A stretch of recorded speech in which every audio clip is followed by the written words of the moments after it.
Blog Talk Radio. Here we go.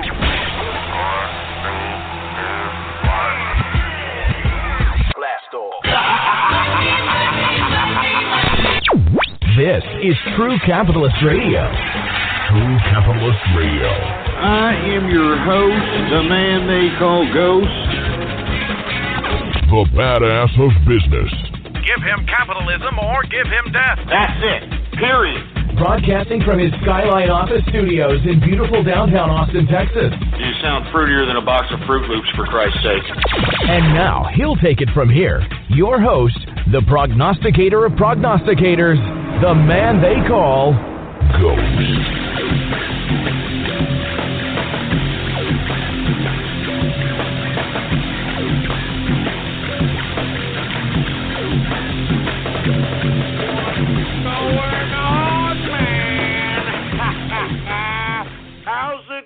Folks, and thank you for tuning in with me to another edition of the True Capitalist Radio broadcast. And of course, I am your host, the man they call Ghost. And once again, folks, I want to thank you very much for tuning in with me. This is episode number 527, episode number 527 for all the folks that are keeping track of the True Capitalist Radio broadcast. And before we get into anything else, I'd like for all of you out there that are listening to please spread it around like wildfire and let everybody know that True Capitalist Radio is in effect and in the house. And we are live every Monday, Wednesday, and Friday, 6:30 p.m. Central Standard Time, right here on the official website of the True Capitalist Radio broadcast. And it is blogtalkradio.com/ghost. That's blogtalkradio.com/ghost. And of course, if you have not done so, please follow me on my only social media out there. That's Gab, folks. The last bastion of free speech out here. And if you don't have a Gab account, well, I don't know what the hell you're doing. You can follow me on Gab under the name Politics Ghost. All right? All one word, no underscores. Politics Ghost. And I am verified on Gab, baby. All right? They know me around them parts, all right? That's just to put it that way, all right? Anyway, there's a lot of things that have been happening, folks. The last time we talked to each other was on New Year's Eve. We had a great New Year's show. We had the Ghosties. We also had an internet scavenger hunt that was rather pleasant and fun and very, very New Year's Eve spirited. Really went 2017 out with very, very nice memories, I hope. Some people did, maybe some people didn't, who knows. Either way, folks, we skipped the Monday show, and now what we are doing is a Wednesday show. If you're listening to us right now at 6:30 p.m. Central Standard Time or on, you are listening to us live. But before we get into the crypto and stocks, which is traditionally our first hour of programming, we're going to talk about what we're going to get into on the second hour and the third hour. Obviously, we're going to talk about President Trump. We're going to talk about everything, baby, the big button.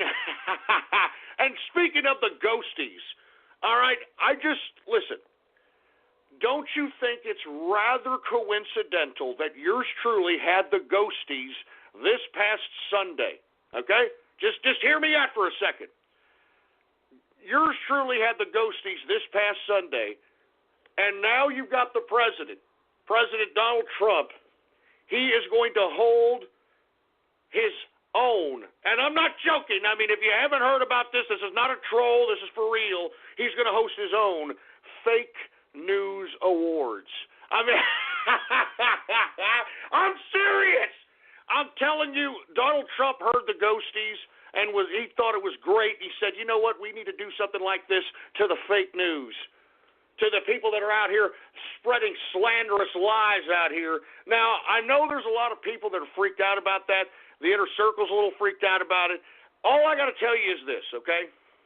I'm either a psychic, I'm a meme magician, which is what a lot of people suggest, which I don't know, or I'm Punxsutawney Phil, or I'm just extremely lucky, or maybe I'm involved with all this crap. Either way, you got to figure that out from yourself. I'm not saying another word. Anyway, we're going to talk about that. We're going to talk about how POTUS is flexing American nuts and threatening Palestine and Pakistan with their goddamn federal aid that we send to these people. We're going to talk about that, and, of course, the backstabbing of Stephen Bannon on our president. I mean, good God, what a sniveling weasel Steve Bannon was. And let me explain something to you, all right? Y'all have never really heard me discuss too much about Stephen Bannon. And never on this show was I extensive about Stephen Bannon. I'm going to be honest with you, I never really liked Stephen Bannon. And the reason is because during the latter part of the campaign, of the Trump campaign in 2016, this son of a bitch was trying to take credit for Trumpism to the point in which you had articles in the mainstream media titled Donald Trump's Brain, and then a picture of goddamn Steve Bannon, for Christ's sake. And they put him, I thought he was totally inflated. I thought that he took too much credit for what Trump did. And I'm telling you this right now, we're going to talk about that. What a backstabbing prick. We're going to talk about Paul Manafort, folks. He's actually going to sue the Department of Justice, and he is going to try to force this, through this lawsuit, the Department of Justice to narrow Robert Mueller's investigation, special counsel, whatever the hell you want to call this political weapon, because that's exactly what it is. You can't get any more proof than that. And then, folks, we're going to wind it down. We're going to switch it up a little bit later on in the second hour. I don't know if y'all folks have heard about this, and I'm not joking. This has actually happened. I mean, I know that you people are probably. I'm going to say the word autism, and I already can see the eyes rolling back of the autist heads and all this stuff. But I told you that these people are dangerous, and finally, it's coming to pass what I have suggested about these autists. For you folks that don't know, a 16-year-old autistic boy murdered his family 20 minutes before New Year's Eve. 16-year-old autistic boy decides to get some gun that was stored in the freaking home somewhere and decided to blow his whole family away. Well, I take that back. He left two of his family members. He spared their lives for some reason. Anyway, we're going to talk about that. Definitely need to talk about that. I mean, anybody who says we don't need to talk about it, by God, I mean, I told you, didn't I say this was going to happen? I said this was going to happen. Anyway, with that being said, we're going to continue. If we have room in the second hour, we're going to move in the third hour. Folks, we're going to talk about this 10-year-old drag queen. I'm not joking. 10-year-old drag queen opens up a new club in New York City called Drag Club for Kids. I'm not joking. This is where we're at in America today. And, folks, I'm going to be honest. This past, actually sometime this week, is the 10th anniversary of True Capitalist, or was True Conservative Radio. 10 years I've been doing this podcast. And let me tell you, back then in the True Conservative days, I used to say things, and people thought I was a nutcase. People thought there was something wrong with me, that I was some kind of a lunatic conservative. But let me tell you what I used to say. I used to say, and verbatim, you can go back in the archive, every one of my episodes is time-dated and stamped for you to listen to on demand. You can go to the official website, blogtalkradio.com/ghost. Go back in that archive and take a listen to True Conservative Radio, okay? Take a listen to True Conservative Radio, and I said that single parents were becoming the majority back then in 2008 and 2009. I said that single-parent families were becoming the majority of the day, and the absolute pussification, the absolute and utter pussification of the American male was being implemented, for Christ's sake, and everybody thought I was a lunatic for saying that. And you know what else I said? I'll tell you what else I said. I said that oral copulation between two men across the street from an elementary school was not only going to be accepted in America today, but it was going to be protected by the First Goddamn Amendment. And take a look around you, man. Take a look around you. Now, where are we going now? I mean, where will the next step take us? Now we've got a 10-year-old drag queen who is now opening up a club in New York, drag club for kids. Oh, Jesus Christ, man. Look, we're going to talk about that, and then we're going to talk a little bit about international stuff. We're going to talk about the Iranian uprising and talk about how this show was connected to the Iranian uprising in 2009, which nobody even gave a crap about.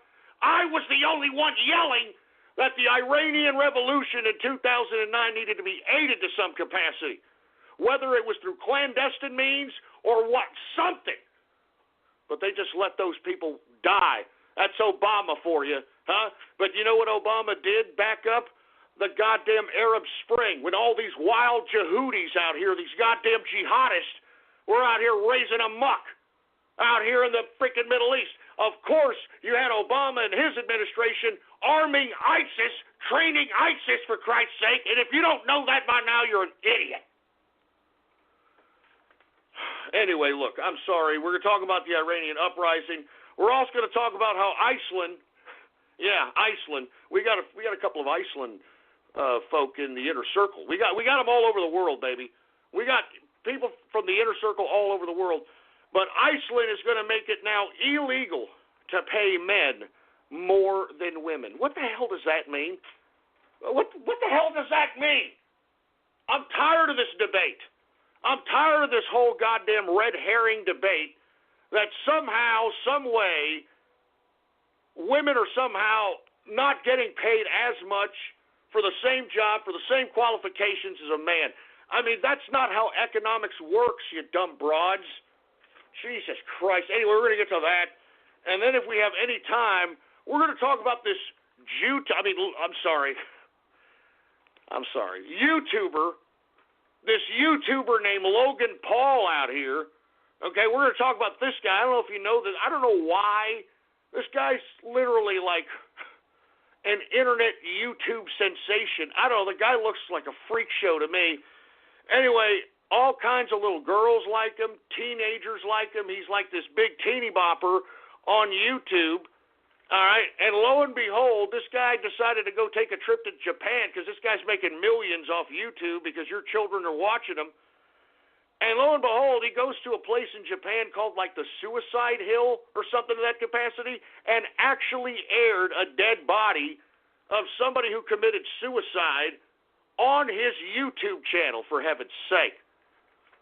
And here he is someone who is a entertainer or content creator that is supposed to be geared towards your children. Yes, Suicide Forest is where Logan Paul videotaped an actual suicide, I guess, carcass.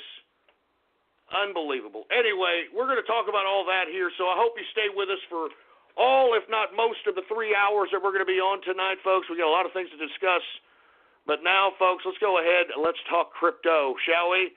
Now, folks, let me tell you something right now. What we are witnessing in the markets here, and it's happened here within the past 2 to 3 weeks, is we're having a lot of ignorant money come into the cryptocurrency market.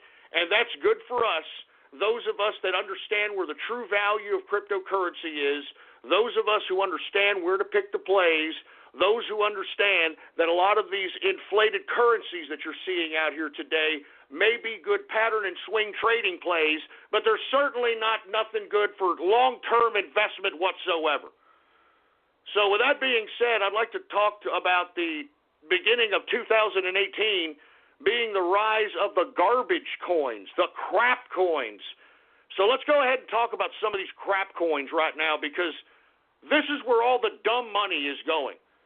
Now, people are asking themselves, well, Ghost, why are people going to dumb, ridiculous garbage coins or crap coins? Because, folks, no one understands how to interpret the value or understand the value of cryptocurrency, especially this dumb money that's coming into the market. Okay? The dumb money that's coming into the market right now, what they're trying to do is find cryptocurrencies that are within their realm of buying. Because remember, a lot of the dumb money that's coming into the market, they don't know where to buy. They don't understand that there is a plethora of exchanges out there that one can trade cryptocurrency.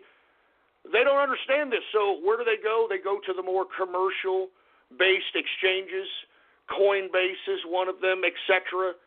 And what do? They only try to gather or try to invest in whatever's available on those exchanges. Now, with that being said, that's a factor in why you're seeing some of these coins that have no business being the prices they're being, the reason they're those prices now. But at the same time, we also have the business media trying to make their postulations. With all due respect, let's be honest, all right? There is nobody in the business media that understands this crap. Do you understand?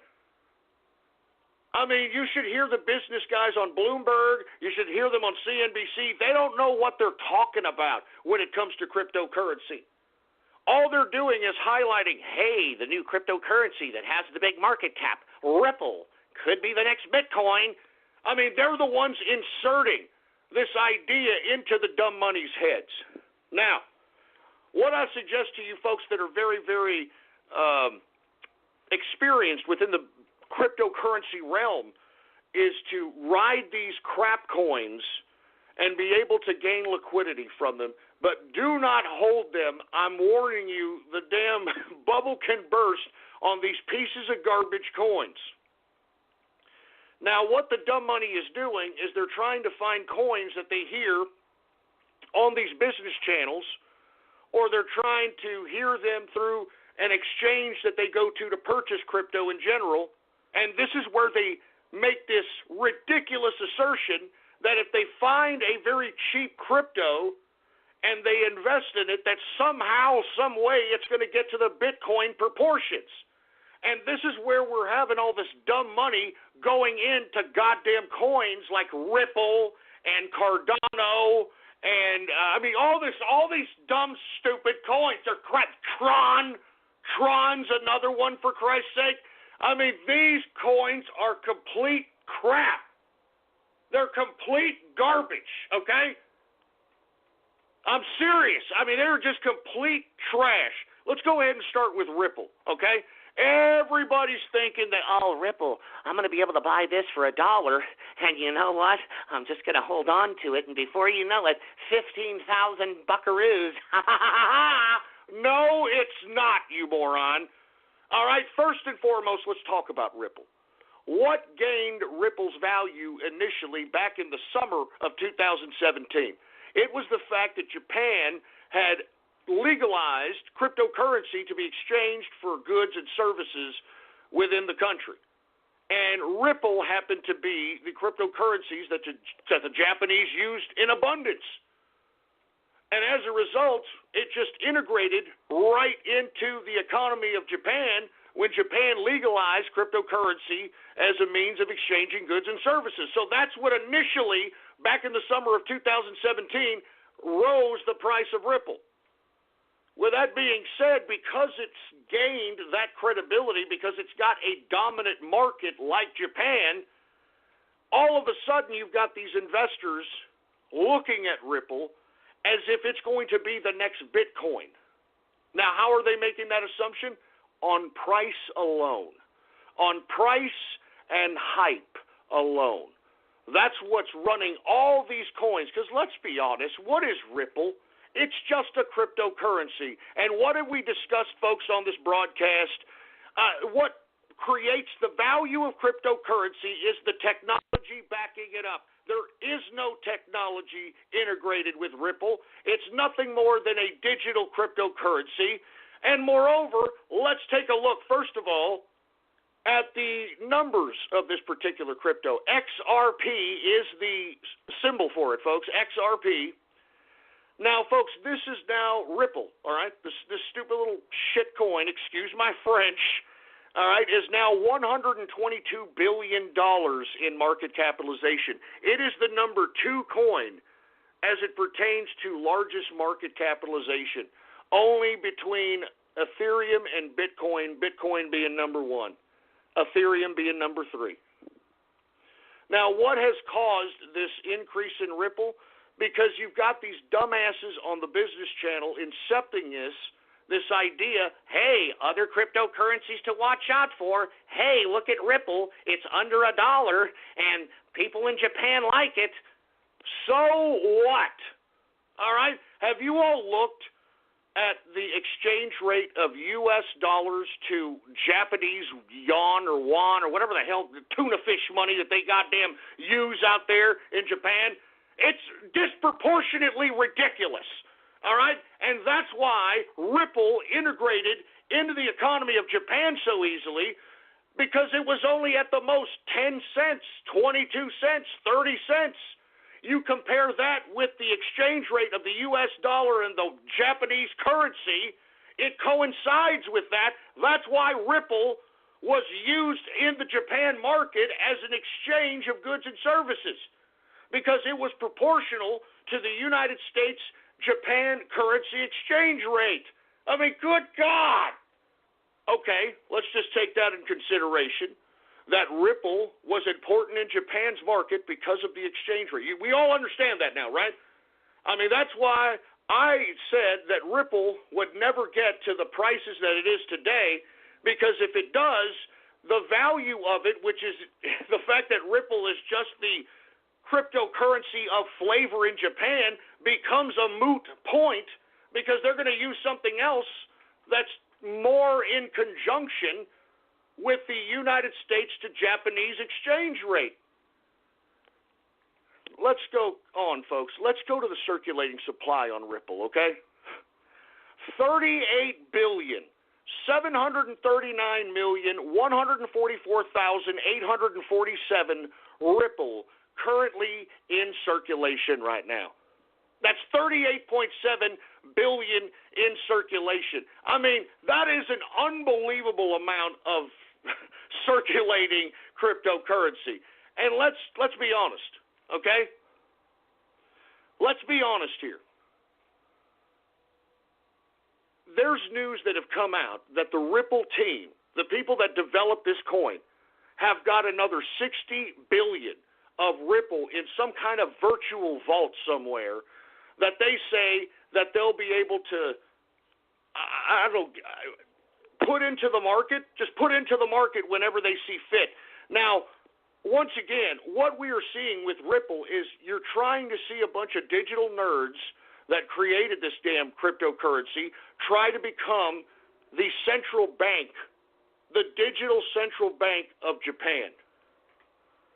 And because this hype with Ripple being used in the Japanese markets, and the fact that you've got United States and European business media feeding this garbage to investors who don't have the slightest idea what the hell cryptocurrency is, they just know that, oh my God, it's a cryptocurrency and I'm buying in on news, dude. They're not taking in the factors that we take in every single day when we do the crypto breakdown in the True Capitalist radio show.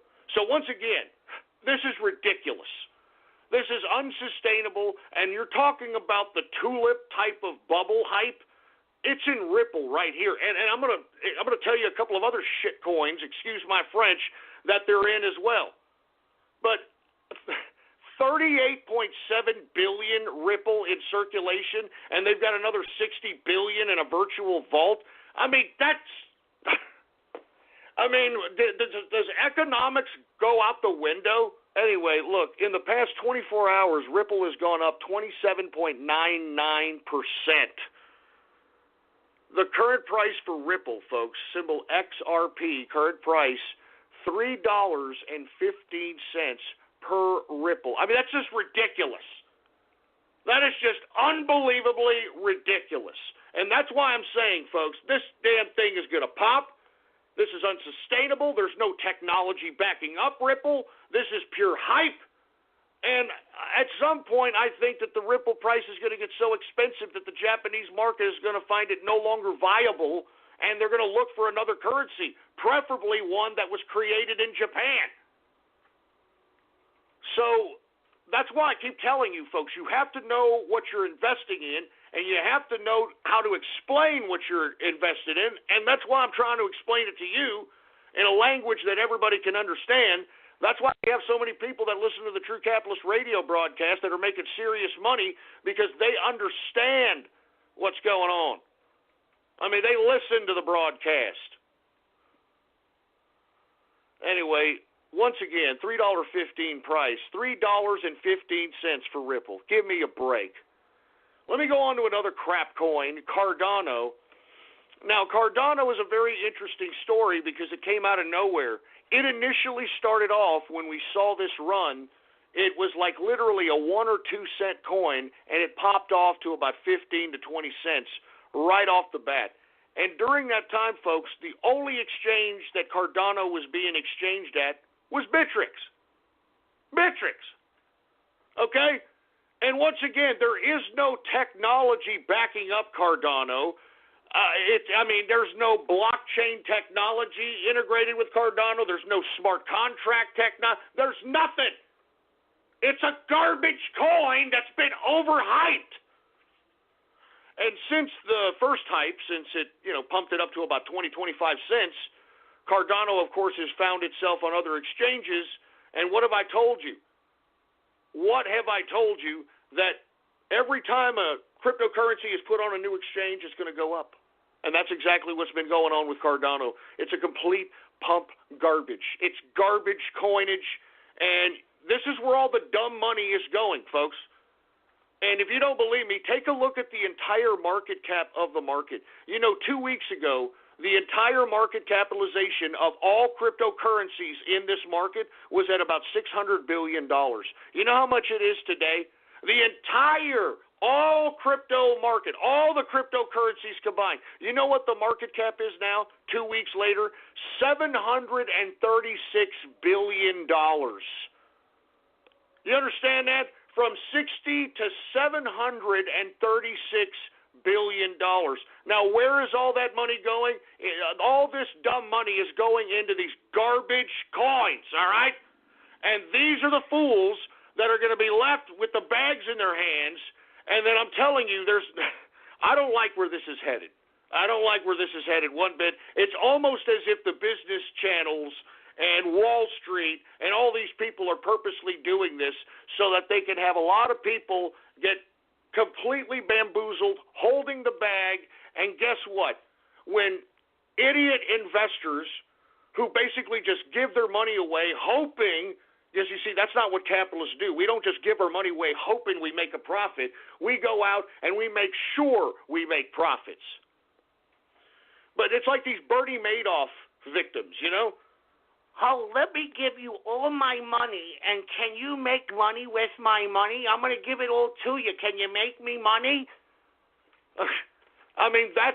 These are the kind of morons that are now investing in the cryptocurrency market right now. They're the ones going into these dumb coins, and I'm telling you, when these people are all holding the bag, watch, they're going to be crying for regulation. They're going to be crying to the SEC, the FTC. They're going to be crying foul. And I'm telling you, I can see it right now. The prelude to at least American regulation is coming. And it's based on all this over-speculation on ridiculousness. Because you know how the dumb money is interpreting? Well, man, it's cryptocurrency. Let me look for some cheap crypto that's on its way up, dude. And you notice that every one of these cheap cryptos are going up double digits. And why? Because people think that, well, if I just get a cheap crypto and I hold on to it, it's going to go up to $10,000, $12,000, $15,000. Not knowing a goddamn thing about any of this stuff. And it's sick, man. Because it's the dumb money that's going to get this damn, this game of ours regulated. And it makes me sick. Anyway, Cardano, let's go look at the market cap. $27 billion market cap for a goddamn coin that came out of nowhere, all right? $27 billion market cap, and take a look at the circulating supply. Why do I always tell you guys the circulating supply for every coin? Because it is definitely a factor in what the value should be based upon circulation. I mean, that's how we judge the value of the American dollar. I mean, lest we forget, folks, that the American dollar was dwindling into oblivion, into almost worthlessness back in 2009. That was the crash, the Great Recession. And why did it happen? Because the Federal Reserve kept printing money, kept printing money, kept printing money, and the more money they print, the less value of the American dollar we have. But since then, folks, we have been, well, at least the Federal Reserve has been, raising interest rates gradually, and that has been gradually increasing the value of the dollar. 0.25% interest rate hikes is what Janet Yellen has been given a few times a year. And as a result, what the Federal Reserve does when they go and raise interest rates is they're recalling all those outstanding dollars that the Federal Reserve had printed out all those damn years. That's what the Federal Reserve does. I mean, they're in charge of the currency. So you take that application, that idea of value of dollars in fiat, and apply it to cryptocurrency. I mean, it's not that hard, for Christ's sake. I'm not saying it's the factor, but it is a factor. I mean, the circulating supply is definitely a factor when it comes down to the true value of cryptocurrency. So once again, Cardano, symbol ADA, $27 billion market cap, freaking ridiculous. Let's take a look at the circulating supply. 25.9 billion with a B, 25.9 billion circulating supply. I mean, come on, give me a break. Give me a break. I mean, does everybody understand what I'm saying here, boys and girls? All right? This is where all the dumb money's going, because they think that if they buy low, sell high, that's going to somehow apply to profits. They're viewing cryptocurrency like an equity or a commodity. It is a currency, and you have to factor in a variety of different factors to make a judgment call on whether or not that cryptocurrency is as valuable as it should be. This is all over speculation with dumb money in the market. 25.9 billion in circulation. In the past 24 hours, Cardano has gone up 31.92%. What a bunch of dumb money. And look, I'm not against you folks pattern and swing trading these things, but I would never hold one of these while I go to sleep. I'm not even joking. I would not hold any of these, even if I was going to sleep for 2 hours. I would not hold any of this stuff. Pattern and swing trade the hell out of it and gank some of that new money, that ignorant money that's going into these things. But these are not long-term investments. These are pure crap. And that's why I'm highlighting this today, folks, because this is what's going on. You're seeing all these double-digit percentage increases on these garbage coins, and haven't you noticed that most of them are around $1, under $1? I mean, this is where you're seeing these big increases, because that's how these morons that are the new ignorant money that's coming into the market is valuing these currencies. They're misinterpreting the value. Anyway, current price for Cardano, which once was about 2 months, not even 2 months ago, like a month and a half ago, like about 2 cents, it is now $1.07. $1.07. Pure over speculation with dumb idiot money. Oh, good God. Anyway, let's continue going. I'm gonna say 2 more dumb coins, because I want you to understand that there is a direct correlation with the dumb money going into these coins that are under $1 and thinking that I'm going to buy this under $1 and I'm going to hold on to it, and when I hold on to it, it's going to be $10,000. That's not where the value is. There's a lot of different factors to factor in when determining the value of a cryptocurrency. If you listen to this broadcast, you know the values, you know the factors. Let's take a look at another one, okay? Here's another one right here, NEM, NEM, all right? The symbol on it is XEM. I'm not even joking around. NEM The symbol on it is XEM. The current market cap for this piece of crap is $17 billion. I mean, this is real idiot money going into these goddamn small cryptocurrencies, man. I'm not even joking. This is dumb, idiot money. $17.2 billion market cap. Now take a look at the circulating supply once again, all right? All right? 8,999,999,999 NEM in circulation. I mean, give me a break. 9 billion. Now, in the past 24 hours, folks, once again, double-digit percentage increase, 63.66% increase in a 24-hour period. Folks, NEM, symbol XEM, current price is $1.92. $1.92. You see, you're starting to see a correlation. The dumb money is going after the cheap crypto because they believe in their idiot minds, oh, I'm going to buy low, sell high, not understanding the value in crypto is not only in the circulation, not only in the fact that if the cryptocurrency is known or if there's any kind of hype or news on it, but the technology. The technology is really what creates the value of the cryptocurrency itself.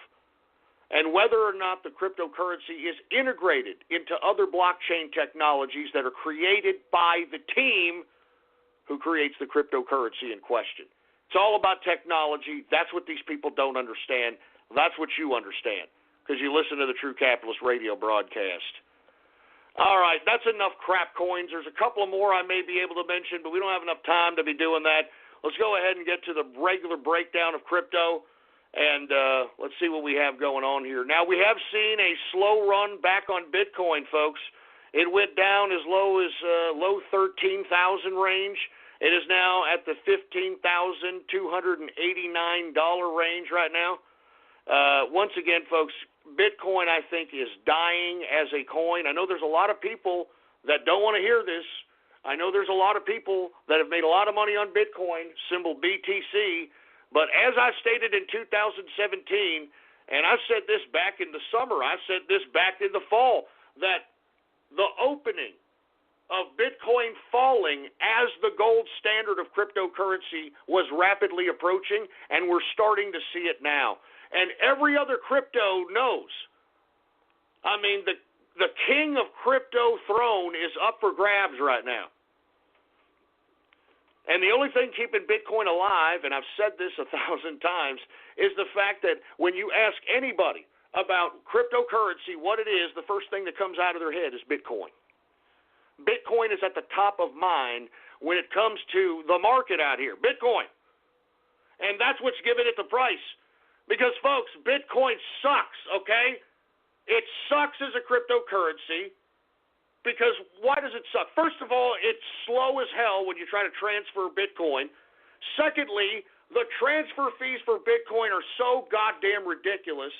I tried to, give $50 in Bitcoin to somebody on an internet scavenger hunt on Christmas Eve, and it was going to cost me $60 to send it.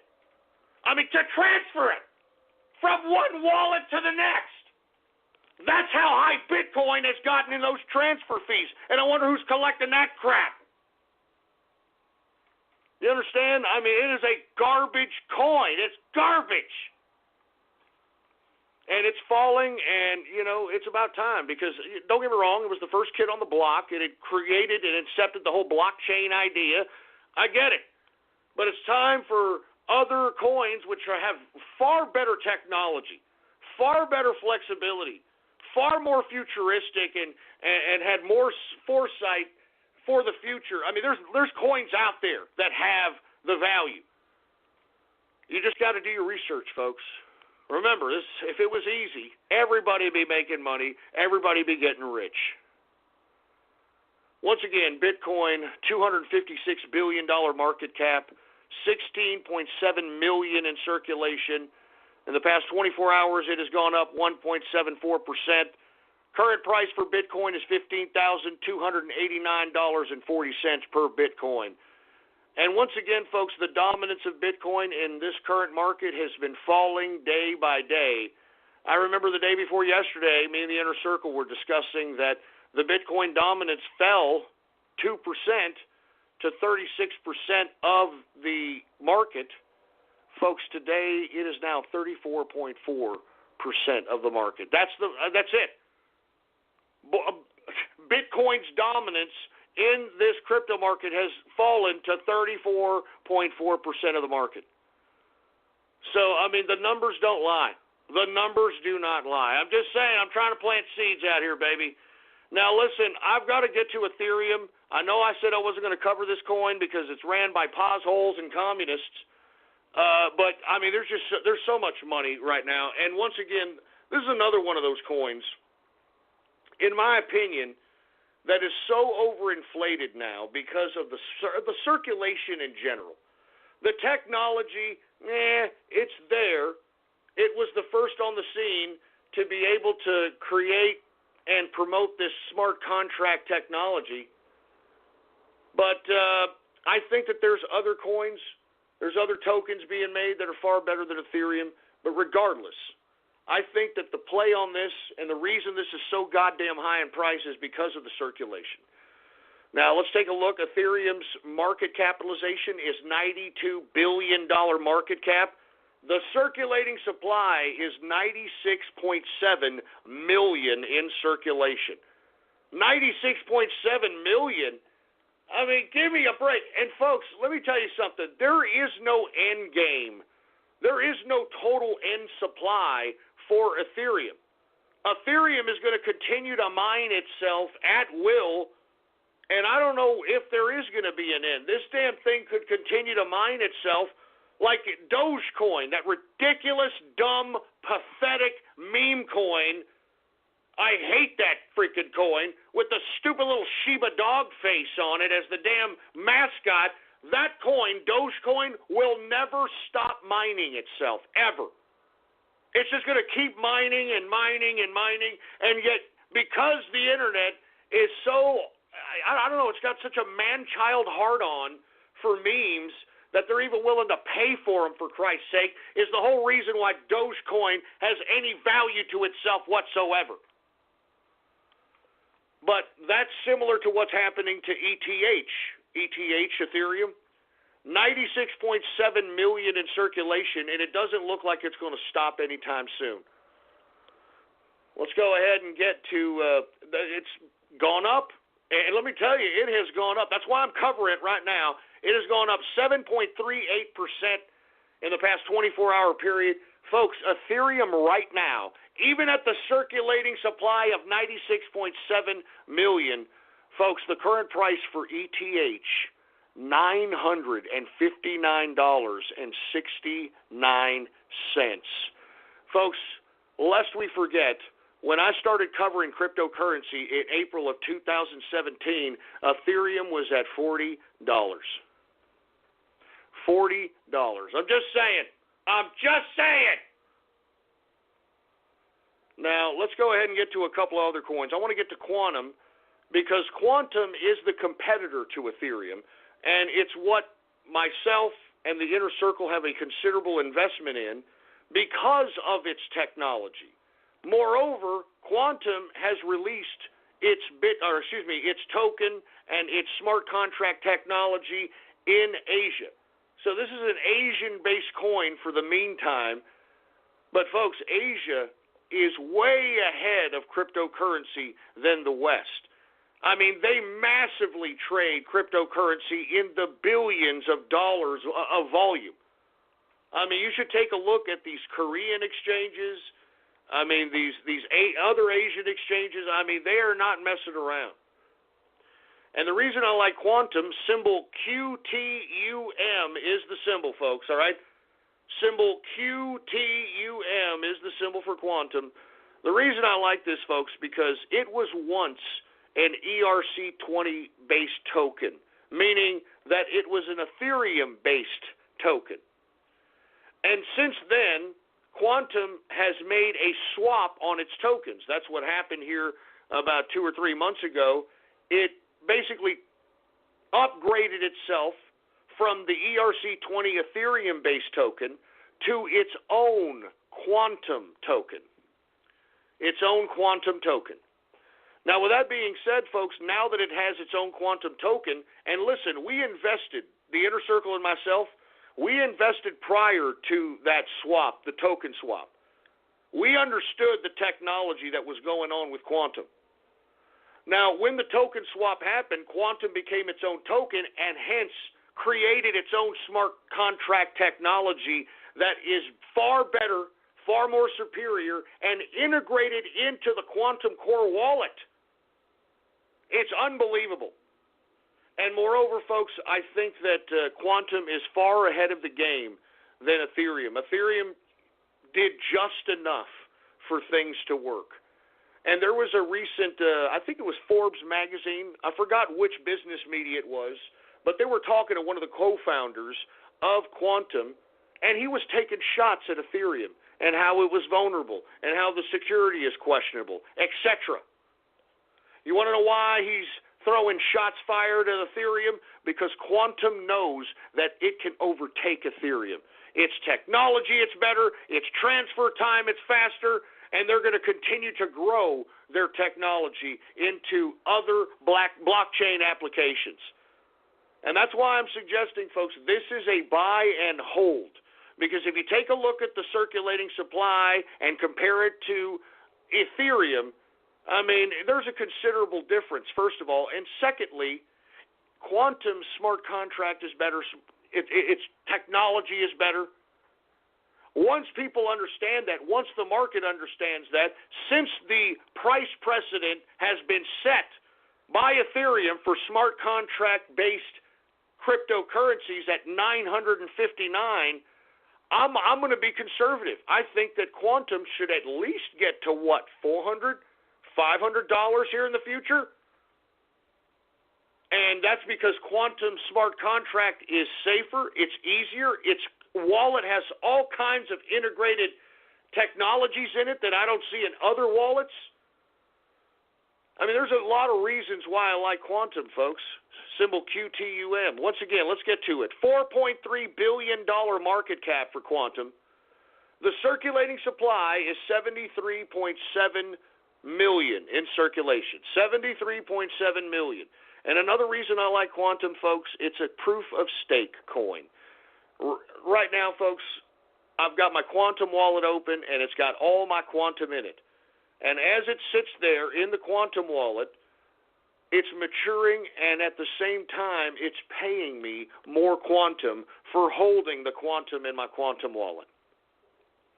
I mean, I'm not even joking around, folks. I mean, there's a bunch of benefits. There's a bunch of reasons why quantum is a very attractive investment for the long term. And that's what I try to suggest to people on this broadcast. I try to suggest long-term investments because what have I always said? Long-term investment reigns supreme. Now, in the past 24 hours, it has pulled back a bit. Now, why did it pull back a bit? Well, folks, once again, we talked about the hard fork. The hard fork that was happening with Bitcoin. Now, that happened on January 3rd. Now, what happened on January 3rd, folks, and you can go to my Gab account and go back about 2 Gab posts, the United Bitcoin, which is what was going to be hard forked out of Bitcoin and Quantum. Now, you needed 1 Bitcoin to receive 1 Bitcoin, or United Bitcoin.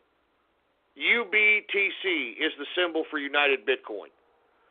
For 1 BTC, you get 1 UBTC. For 100 QTUM, you get 1 UBTC. Now, with that being said, folks, what's happened is that the UBTC developers have taken a snapshot of the blockchain of Quantum and BTC and are going to dispense and distribute those United Bitcoin forks on January 24th. Now, why is Bitcoin, United Bitcoin, the Bitcoin Foundation, why are they even bringing in Quantum into the hard fork with United Bitcoin? Why are they doing that? Because, folks, United Bitcoin, and listen, even if you were not a part of the hard fork, I have read the white paper on United Bitcoin. It looks very attractive. the reason, the reason I know about it is because the Inner Circle and myself, we are invested considerably in quantum. Folks, United Bitcoin is going to have, and I believe it's going to be created out of the quantum token. This is a quantum token Bitcoin variant, United Bitcoin.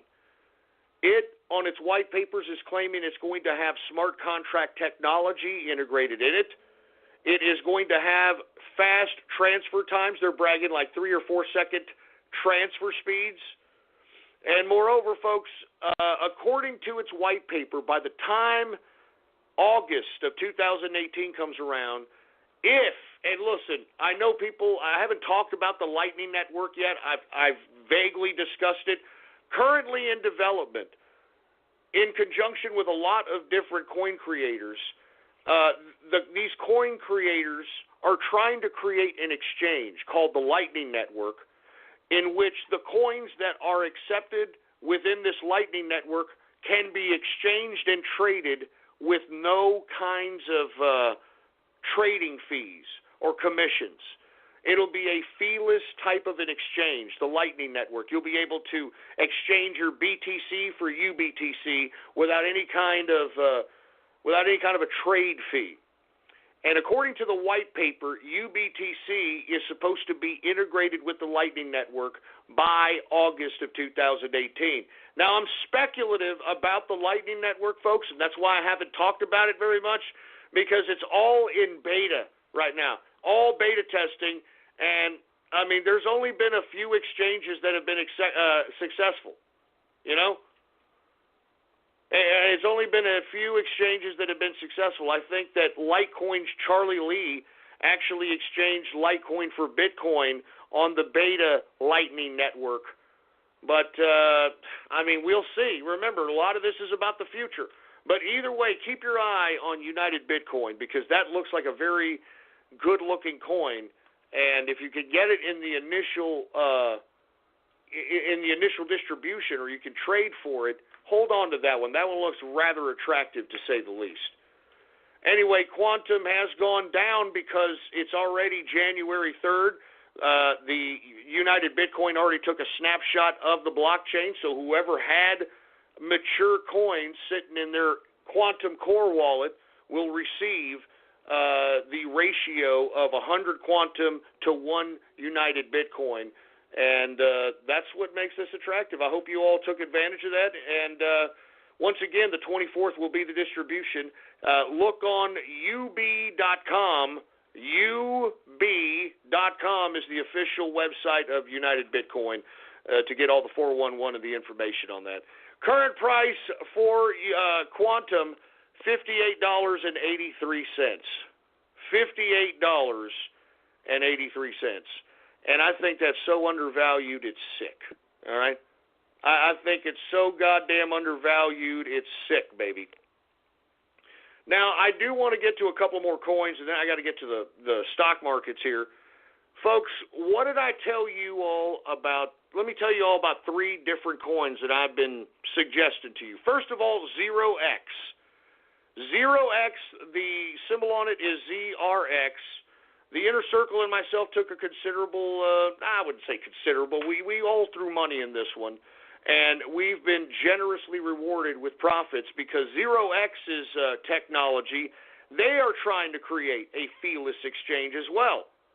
This particular 0x coin, and integrate its coin with its exchange. Now, with that being said, no one has yet to produce a feeless exchange, so we are waiting to see that, and the first group that is able to accomplish that is going to be it's going to be sought after, to say the least. But 0x, there's a lot of reasons why I thought this was a great coin. When I was suggesting it, it was at about 25-30 cents. Let's take a look at it now. ZRX is the symbol. Current market cap is $472 million market cap. The circulating supply is 476 million in circulation. In the past 24 hours, folks, it has gone up 11.73%. Current price for 0x, 99 cents. 99 cents, baby. I'm telling you, I mean, every coin I try to cover on this broadcast is money.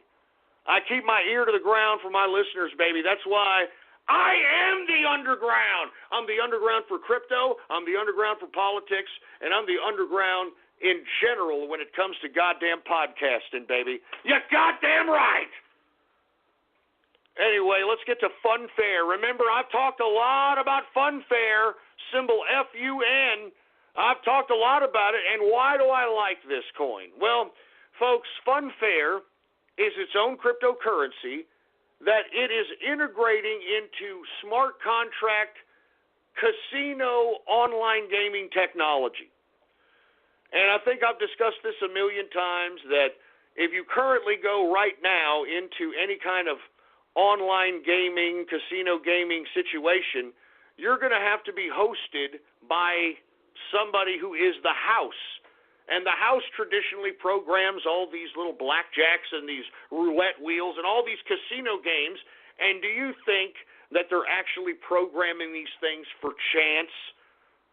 It's not for chance. It's for them to milk you out of your money. But you see, with smart contract technology, it eliminates the middleman. And that's what makes smart contract technology so sought after and important to the future. It'll eliminate middlemen. It'll eliminate people like Uber and Grubhub because you won't need them. The smart contract acts like a independent arbitrator that doesn't necessarily need to be a human being. It's a virtual independent arbitrator that will not dispense funds unless both sides agree that services were rendered. So with that being said, that's what they're integrating, smart contract-based technology with these casino games. And guess what? You can only use Funfair if you want to play these smart contract-based casino games, folks. So right there and then, you've got something, right? I mean, that creates value. Funfair created a cryptocurrency, and you can use that cryptocurrency within their smart contract casino gaming, creating value.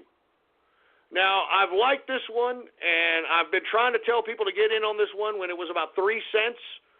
The Inner Circle and myself, we got in on this when it was at 2 cents. Let's go ahead and get to it. Funfair, F-U-N, is the symbol. Current market capitalization for Funfair is $464 million market cap. The current circulating supply is $4.2 billion in circulation. Now, I know that sounds like a lot, but let's be honest, when you've got dumb garbage coins in the tens of billions going up to $1, $2, or $3, I mean, that's a precedent being set in garbage coins. Just imagine Funfair. Just imagine Funfair. Anyway, $4.2 billion in circulation in the past 24 hours, folks.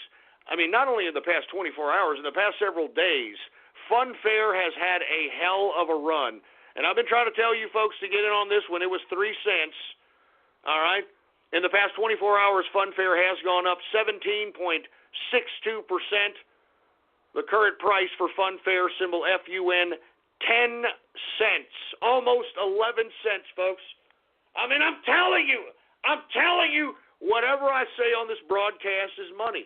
That's why if you entertain what I'm covering here, it's money, baby. That's why so many people listen to this broadcast, especially the first hour. I don't blame them. I'm giving out free money, for Christ's sake. I'm giving out free money. Let me go ahead and get to another one, folks, that I was telling everybody on. I took a small position, and it's paying off generously. Let's go ahead and get to Civic. Civic, folks, CVC, Civic. Current market capitalization for Civic is $459 million market cap. The current circulating supply for Civic is 342 million circulating in the past 24 hours. And not to mention, Civic has been running up. And listen, when I suggested this one, this was at about 35, 40 cents. All right, y'all remember that. This one was at 35, 40 cents when I was suggesting this, folks. All right, in the past 24 hours, Civic has gone up 24.41%. The current price for Civic, symbol CVC, the current price, $1.34, baby. $1.34. I mean, I'm telling you, making money is what I do. Ask the inner circle. I mean, that's what I'm saying, baby. I mean, come on, man. I'm just saying, making money is what I do.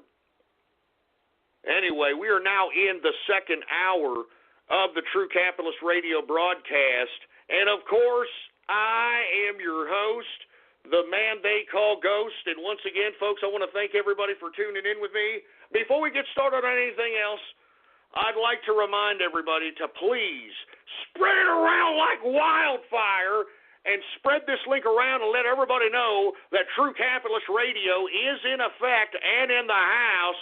And we are live every Monday, Wednesday, and Friday, 6:30 p.m. Central Standard Time, right here on the official website of the True Capitalist Radio broadcast.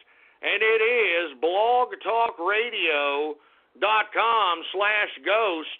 That's blogtalkradio.com/ghost. And, of course, if you have not done so, please follow me on Gab, folks. All right, Gab. Check out my Gab. Look at my Gab. All right, and if you don't have Gab, well, then type in your browser right now, gab.ai, and you can follow me on there under the name Politics Ghost. All right? All one word, no underscores, Politics Ghost is the name to follow. Look, I'm going to go ahead and cut it short there, folks, because we got a lot of things to talk about today, and I don't want to get bogged down on one too many subjects. So let's go ahead and cut off the cryptocurrency coverage because I want to get into the stock coverage right about now. And the reason is, folks, is because as I stated, ever since I came back in episode 501, I have stated that I am bullish on this stock market, baby. I am bullish on this stock market. Why? Because first and foremost, we have Donald Trump as the President of the United States. And prior to the tax cut, folks, Donald Trump willed this economy into 3% GDP growth on a 3-quarter basis. I mean, Obama couldn't even get, 1.5% throughout his whole 8 years as president. I'm telling you, Donald Trump just willed 3% GDP growth in 3 consecutive quarters. And let me tell you, I think we're going to hit 4% GDP growth in quarter one, and we could keep going up from there. And you better believe that we're going to see better than expected earnings coming from these companies in the stocks, on these stock exchanges, because they just got a tax cut.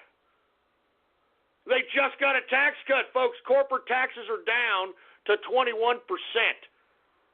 So they're going to have better than expected earnings in the next few quarters. That's why I am bullish throughout the full year of 2018 until quarter four. And then from quarter four, we're going to check out and see what the hell and assess what the hell's happening at that point. You know what I mean? I'm just saying. All right, then we'll go ahead and see what's going on. Let's go ahead and get to stocks, shall we? Let's go ahead and get to the stock market. Let's go ahead and get to the Dow Jones Industrials. Folks, once again, we're hitting all-time highs in the stock market. And I said this was going to happen when I came back in 501, episode number 501. And the reason is Donald Trump is the President of the United States.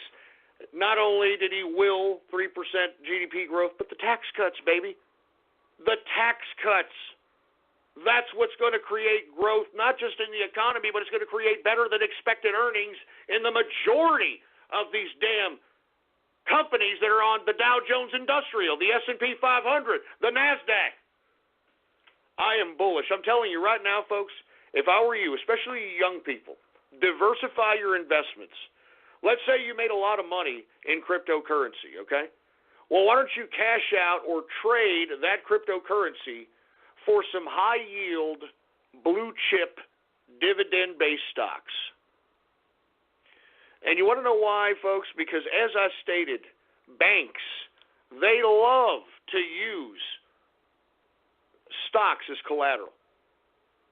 I mean, when you have stock, you have net worth. When you have property, you have net worth. That's why you, as an individual capitalist, your whole focus should be on obtaining as much assets as you possibly can. Because when you have stocks in your possession, you're worth something. When you have vehicles, when you have real estate, when you have gold, when you have silver, when you have cryptocurrency, you have value. Those are your assets, and you can accumulate that or add that up to your net worth. You know what I'm saying? You want to be worth something. You don't want to be worth nothing. And that's why I keep encouraging you capitalists. Just because you're getting a big sum of money today, don't blow it on a stupid trip to Hawaii, you dumbasses. Don't go out and burn the money. You know what you need to do? You need to make money and flip it. Make it, flip it. Make it, flip it. Make it, flip it.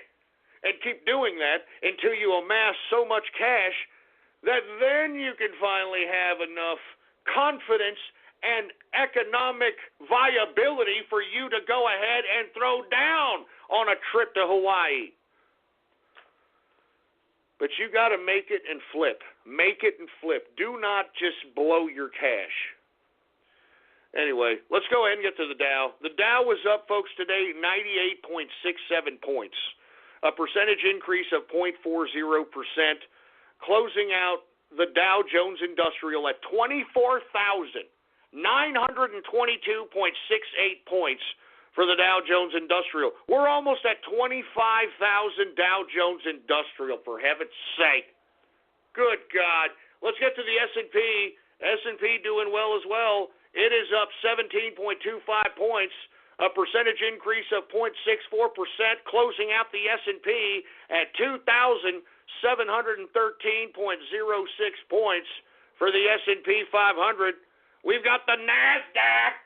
The NASDAQ is also up, and it's flying high with over-speculation. I mean, what is this, the 1990s again? The 1990s call, they want their bubble back. Anyway, let's continue. It is 58.63 points increase today in the NASDAQ, a percentage increase of 0.84%, closing out the NASDAQ at 7,065.53 points for the NASDAQ composite. Good God.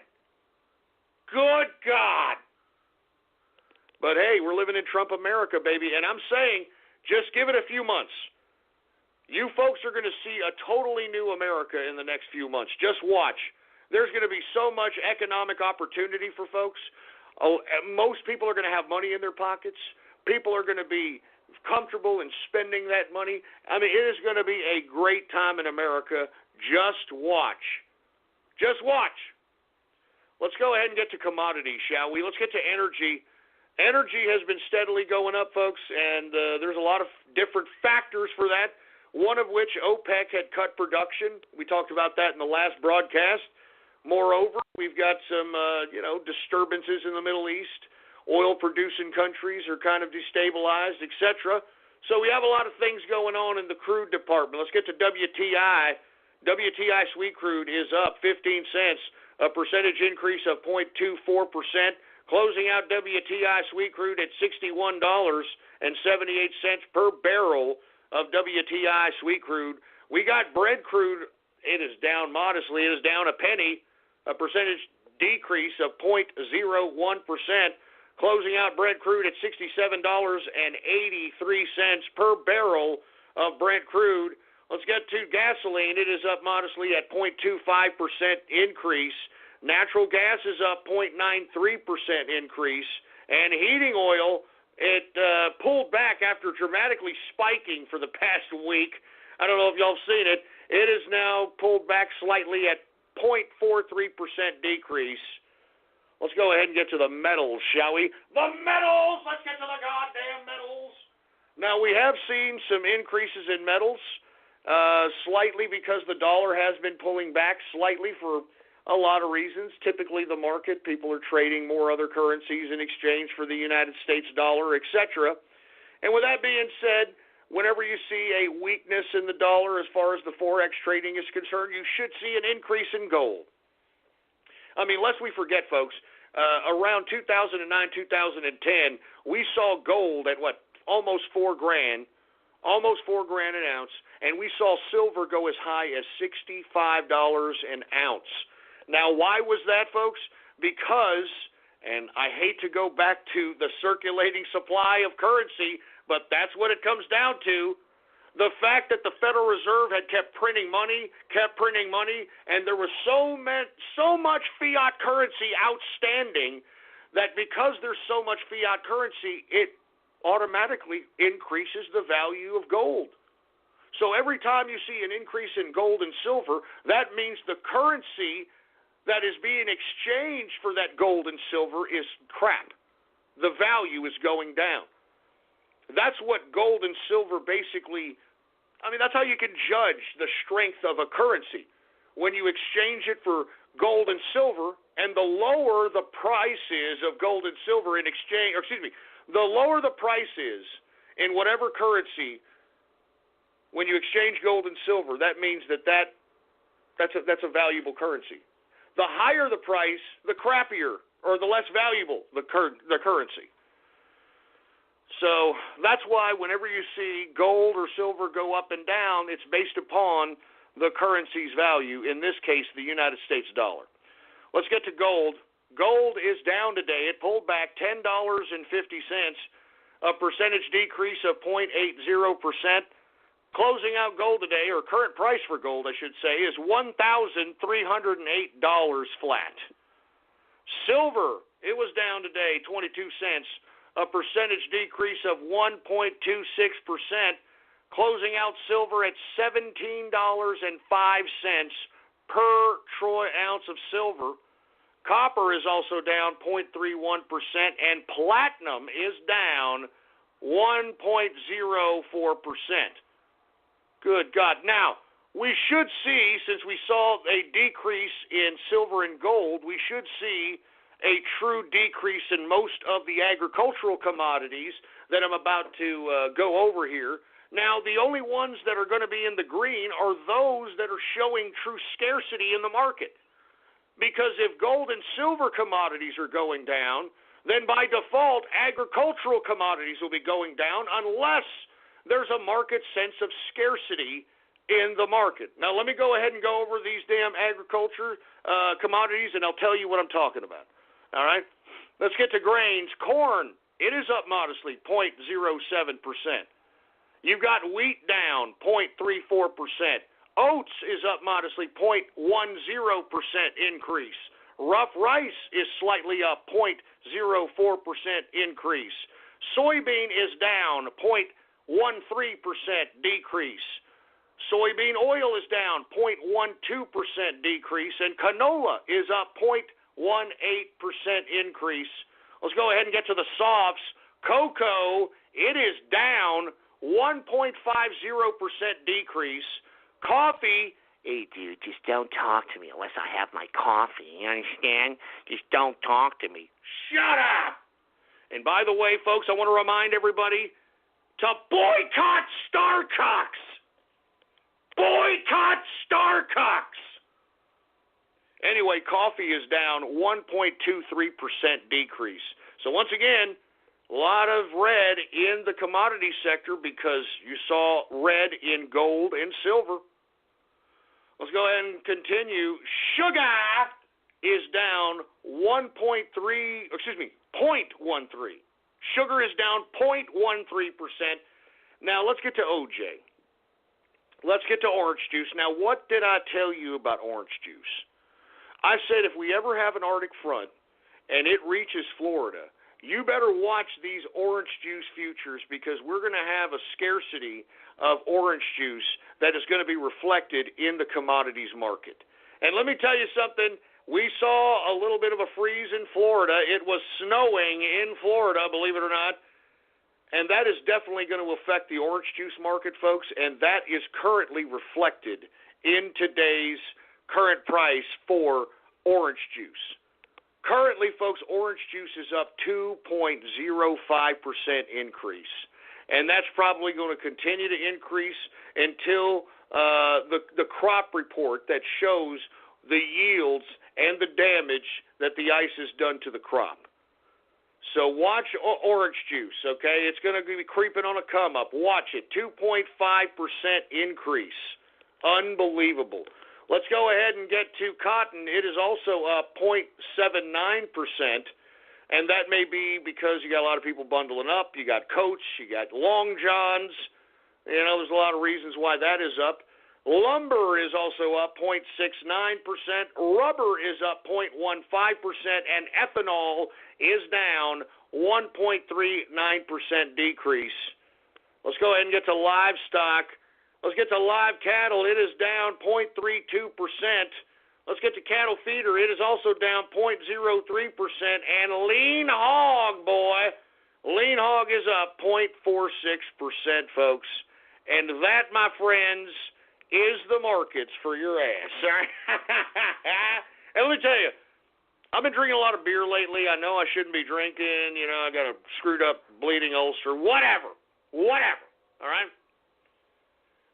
I'm going to continue to drink. I think it may be the beer that may be really kind of messing up the stomach. So let's go ahead and let's go back to scotch, you know?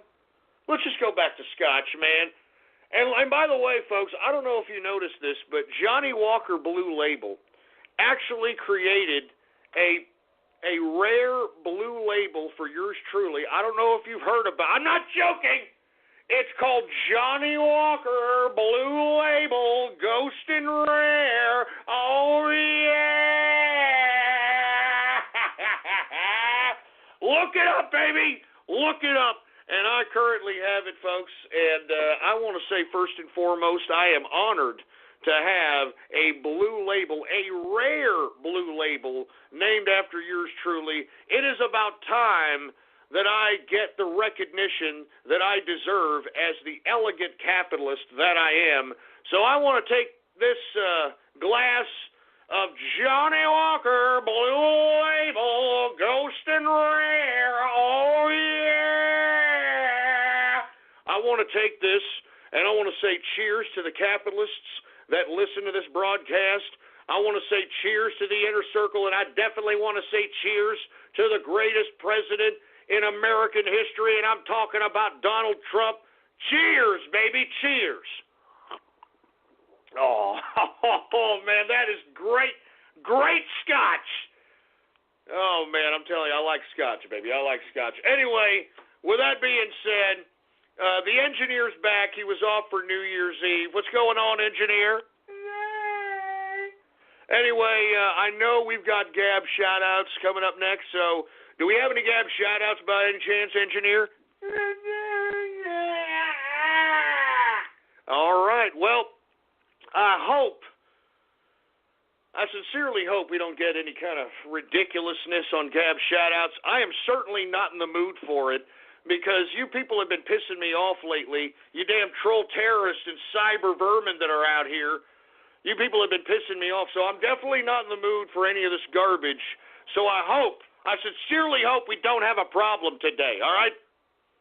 I sincerely hope we don't have a problem. So anyway, that being said, let's go ahead and get to some Gab shout-outs right now. Who do we got here? We've got, what's going on to Ice Cap. We've got BN King in the house.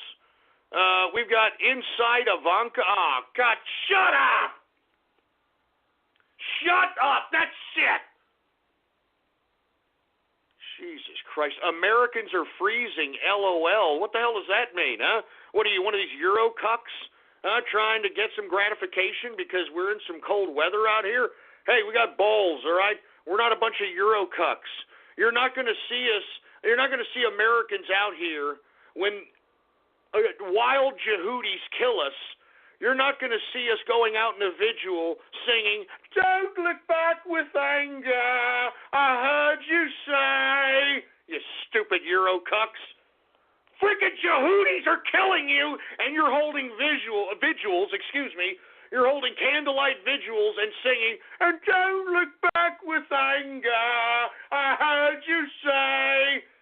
Shut up, you Euro cuck. Sick of Euro cucks.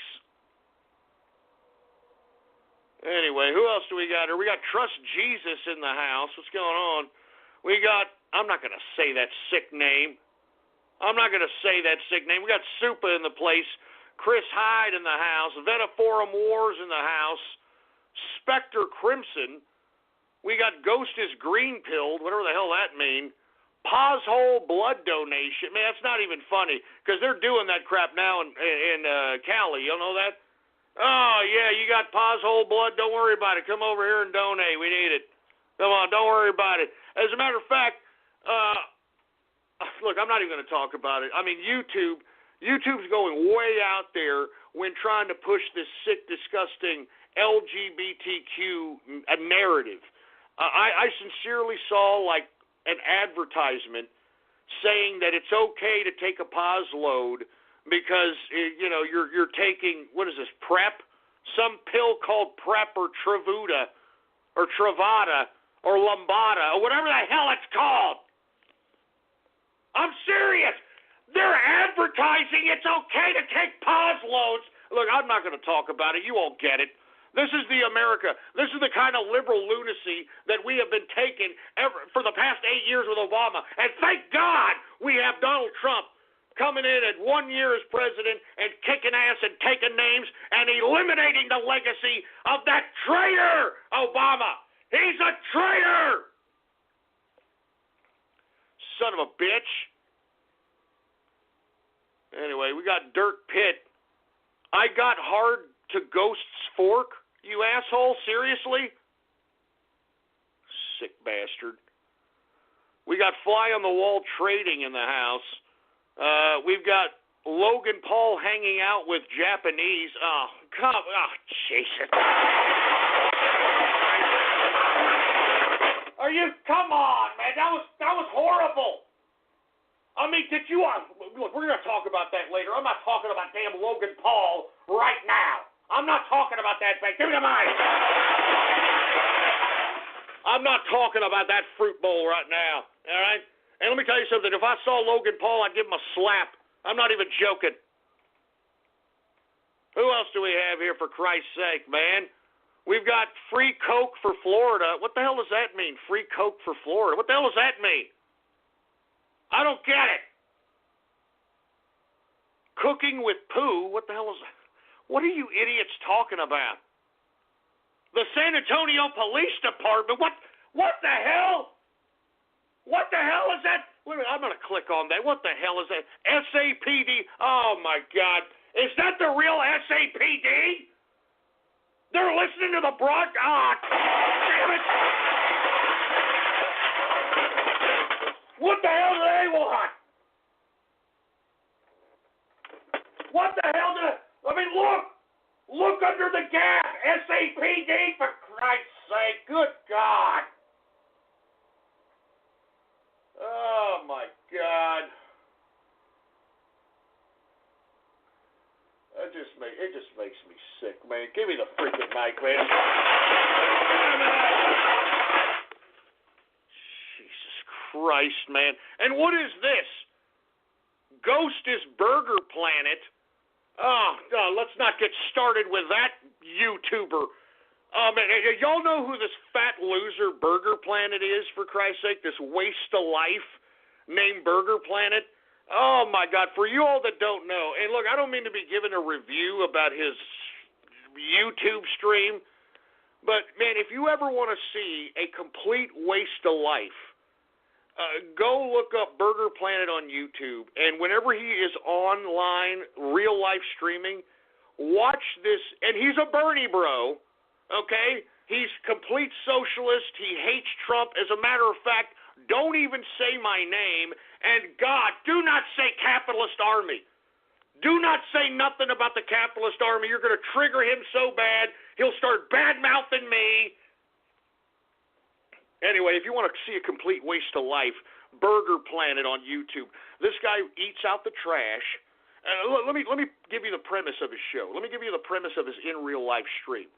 This guy is a 35-year-old loser that lives out of a Astro van. I'm not even joking. He lives out of an Astro van and literally streams his life as a homeless bum. And he eats stuff out of the trash. I've seen him literally go into bars And when people get up to go dance or when they get up to go take a piss, this guy goes and gets their half drink and literally ganks it and chugs it and then puts it back.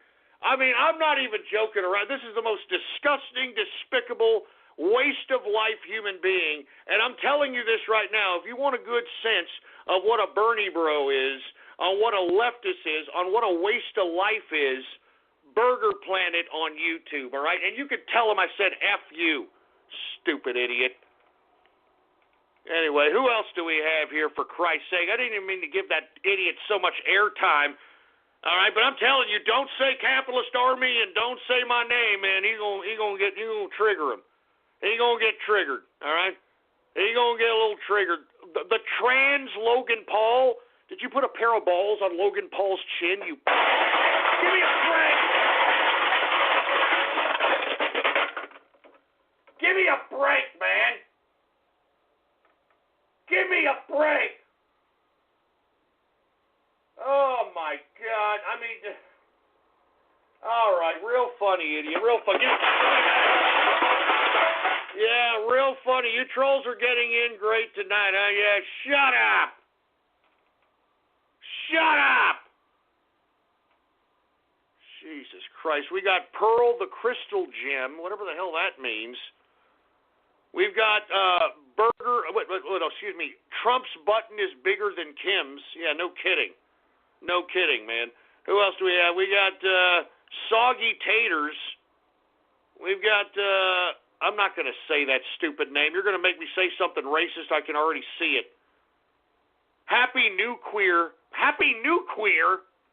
Happy New Queer. God damn it.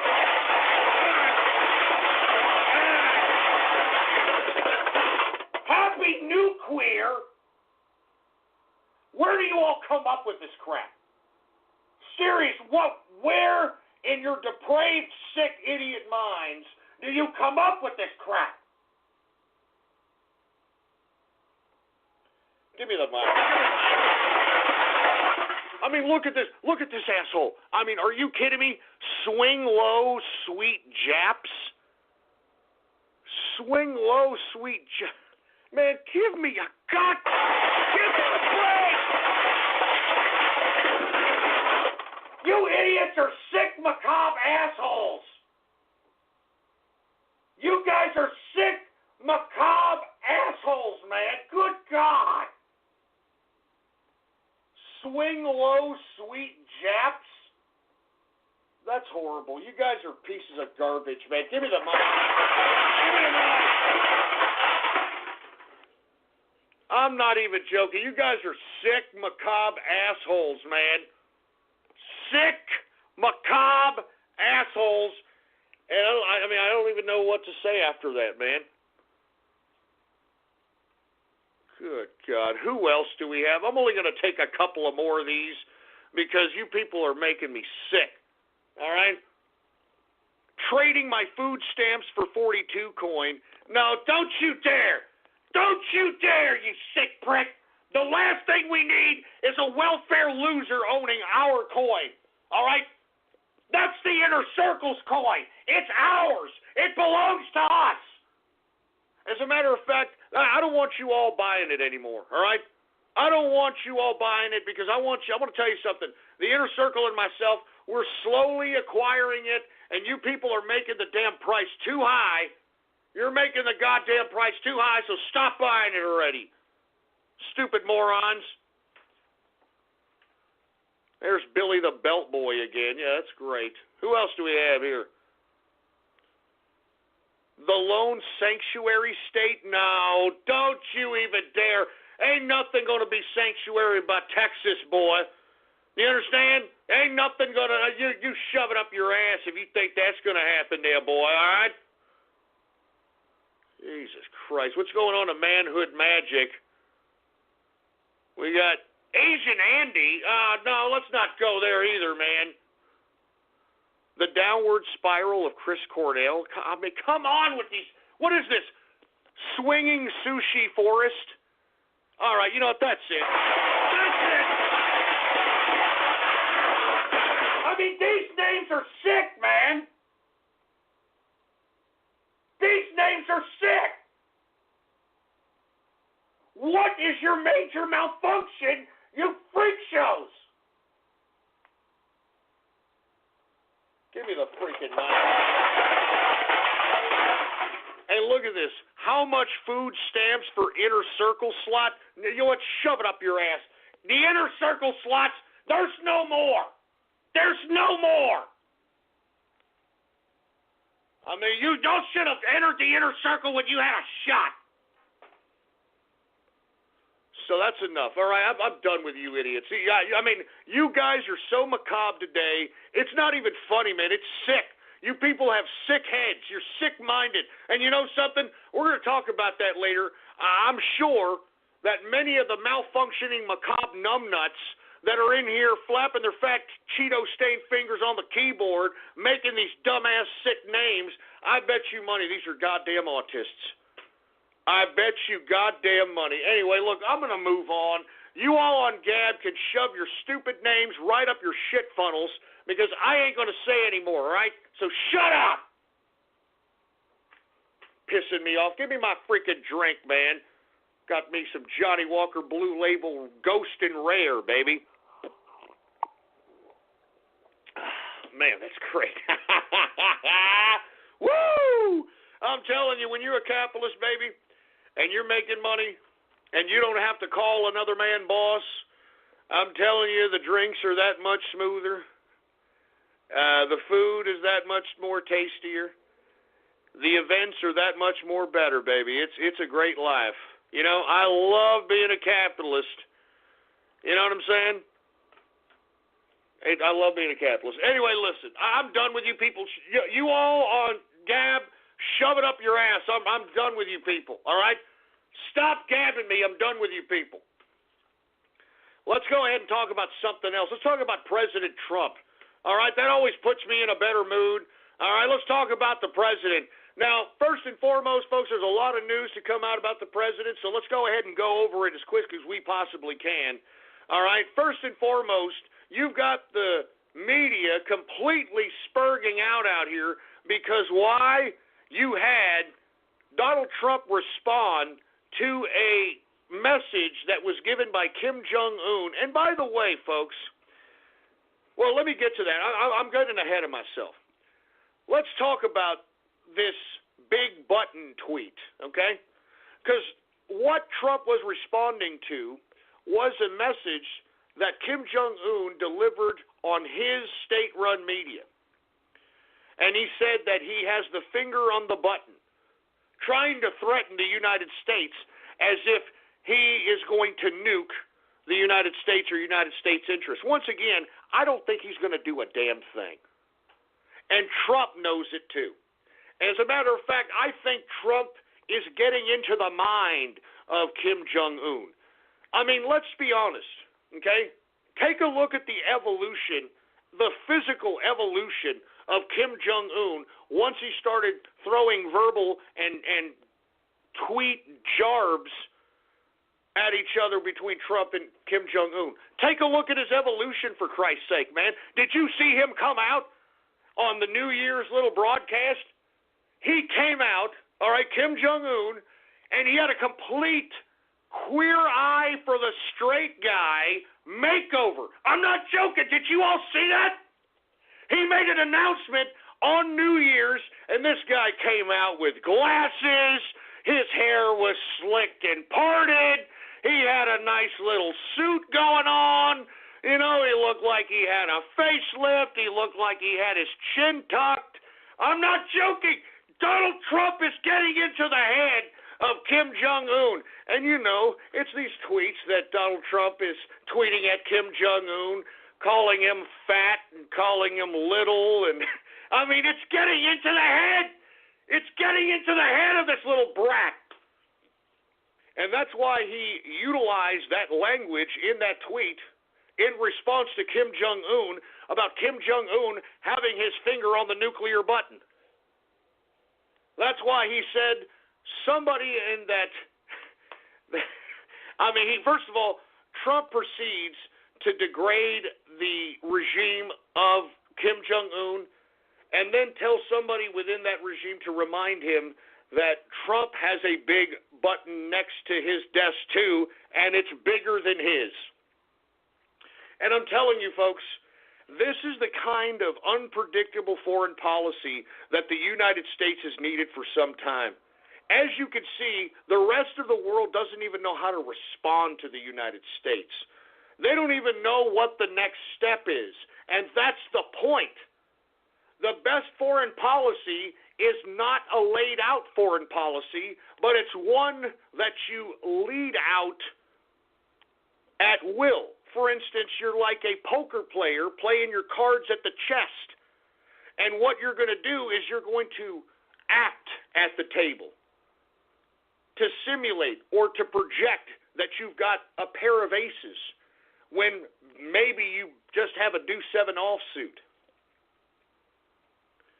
Yeah, as a matter of fact, thank you, 727 caller. Take a look at my gab. Look at Made Over Kim. Look at the makeover on Kim right now on my gab. I just reposted it. Look at that. That is queer eye for the straight guy makeover for Kim Jong-un. And you don't think that Donald Trump got in the head of this fat fart and for him to do? Of course he did. Of course he did. He didn't dress like that before. When was the last time you saw this fat bastard wear glasses, for Christ's sake? Trump is getting into his head, and I'm loving it. I'm loving every minute of it. And I'm telling you, I've been saying this ever since this whole conflict began with North Korea. There's not going to be any goddamn war. There's not going to be any nuclear confrontation. This is all posturing. This is all BS. I mean, if you want my opinion, I almost believe that Donald Trump and both Kim Jong-un are just garbage talking each other in a capacity to make everyone else in the international community think one thing when maybe they've got something else conspired completely different. Because lest we forget, folks, that Kim Jong-un, he threatened to bomb or at least do one of these ballistic missile tests to land near Guam. Okay? To land near Guam. And remember, he suggested that he was going to do this and that the United States needed to do something, and we did nothing. We told Kim, bring it on, and if you do, you're going to get completely obliterated. And you know what? Kim Jong-un never tested that ballistic missile and never sent it to Guam. You notice that?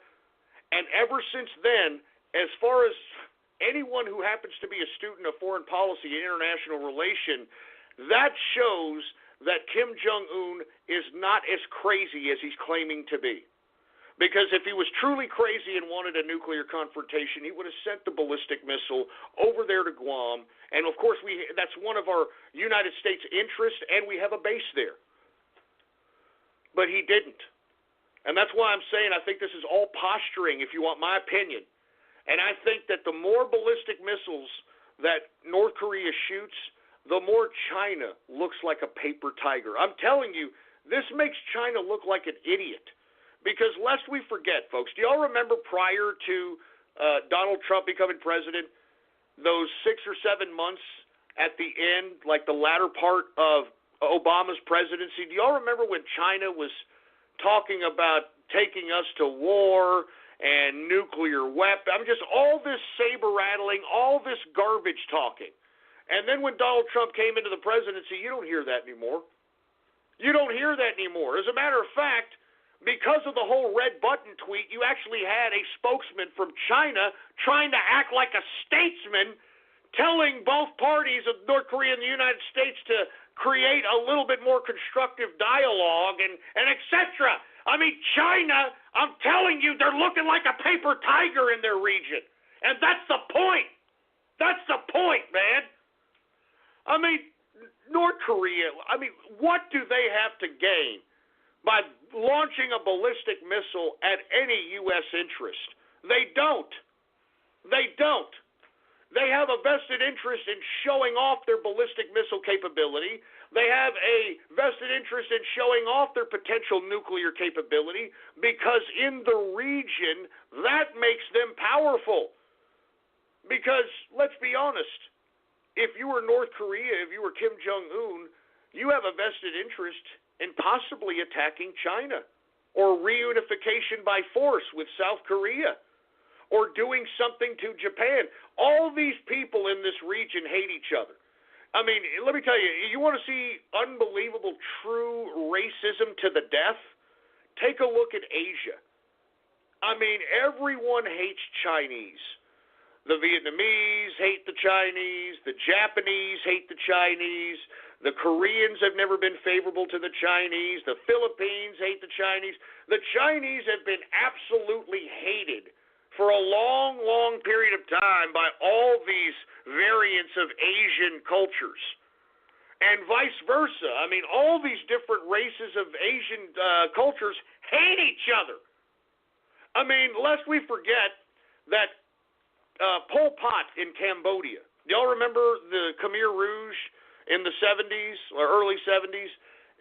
For those that don't know, there was a guy by the name of Pol Pot, a communist leader, and he took over Cambodia with his army, the Khmer Rouge.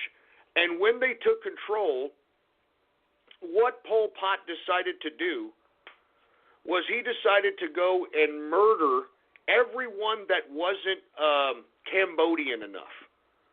Okay, that was the first round of killings. He killed the Chinese. He killed other variants of Asians because it was all about Cambodia. You know, you had to be pure Cambodian. Secondly, he killed anyone who happened to be intelligent. I'm not kidding. He killed everyone. Pol Pot killed everyone. Execution-style murder. Over 1.5 million people killed anyone who had any intelligence whatsoever. I'm not kidding around. This included children who had glasses. I'm not kidding, man. This is how sick these communists were. And that's why I'm saying, folks, I mean, the amount of hatred, the whole reason why I went into Pol Pot was because the amount of hatred that these Asian cultures hate with each other can be cultivated again. And I think that's what Donald Trump's doing. And why would Donald Trump do that? Because if one was to cultivate a foreign policy for an America First foreign policy, what did I tell you one would do? I said that the first thing you would do is make conflict within the region of Asia to offset any potential global dominance from China, which is currently happening right now. I mean, that's what this whole ruse of North Korea, nuclearization, ballistic missiles, etc. And not to mention, if we really wanted to go and bomb Kim, we could take out Kim like that. But you see, the more Kim Jong-un throws missiles in the air, the more China looks like a punk. And, of course, we've already given the okay for Prime Minister Abe of Japan to remilitarize Japan's military. And that's the last thing Japan wants because, lest we forget, Japan bombed Pearl Harbor. All right, lest we forget that. The reason they bombed Pearl Harbor was because they wanted to invade China for its natural resources. And the Chinese general, whoever made the command, said that the reason they bombed Pearl Harbor was to deplete the naval fleet of the United States. That was the nearest naval fleet that was near China that could respond potentially to a Japanese invasion. So what they did, the Japanese completely depleted, or at least attempted to deplete, the naval fleet of Pearl Harbor so that the Japanese could go into China and take it over. Now, when the Japanese went into China, they were met by Chiang Kai-shek's Chinese nationalist. The Chinese nationalist, who was led by Chiang Kai-shek, tried to unify China under a nationalist idea. Now, with that being said, because we had an open-door policy with the Chinese, we were going to aid the Chinese had Japan went in and invaded. But because we got depleted of our naval fleet, we entered into World War II in other capacities, and we were forced to use our means of production. We were forced to use our means of production in a wartime economic capacity. But with that being said, folks, let's be honest, all right? the reason that the Japanese bombed Pearl Harbor was to invade China. When they invaded China and confronted the Chinese nationalists with Chiang Kai-shek as its leader, you had Mao Zedong. You had Mao Zedong with his 10,000-mile march flanking both of these particular groups in the theater of combat.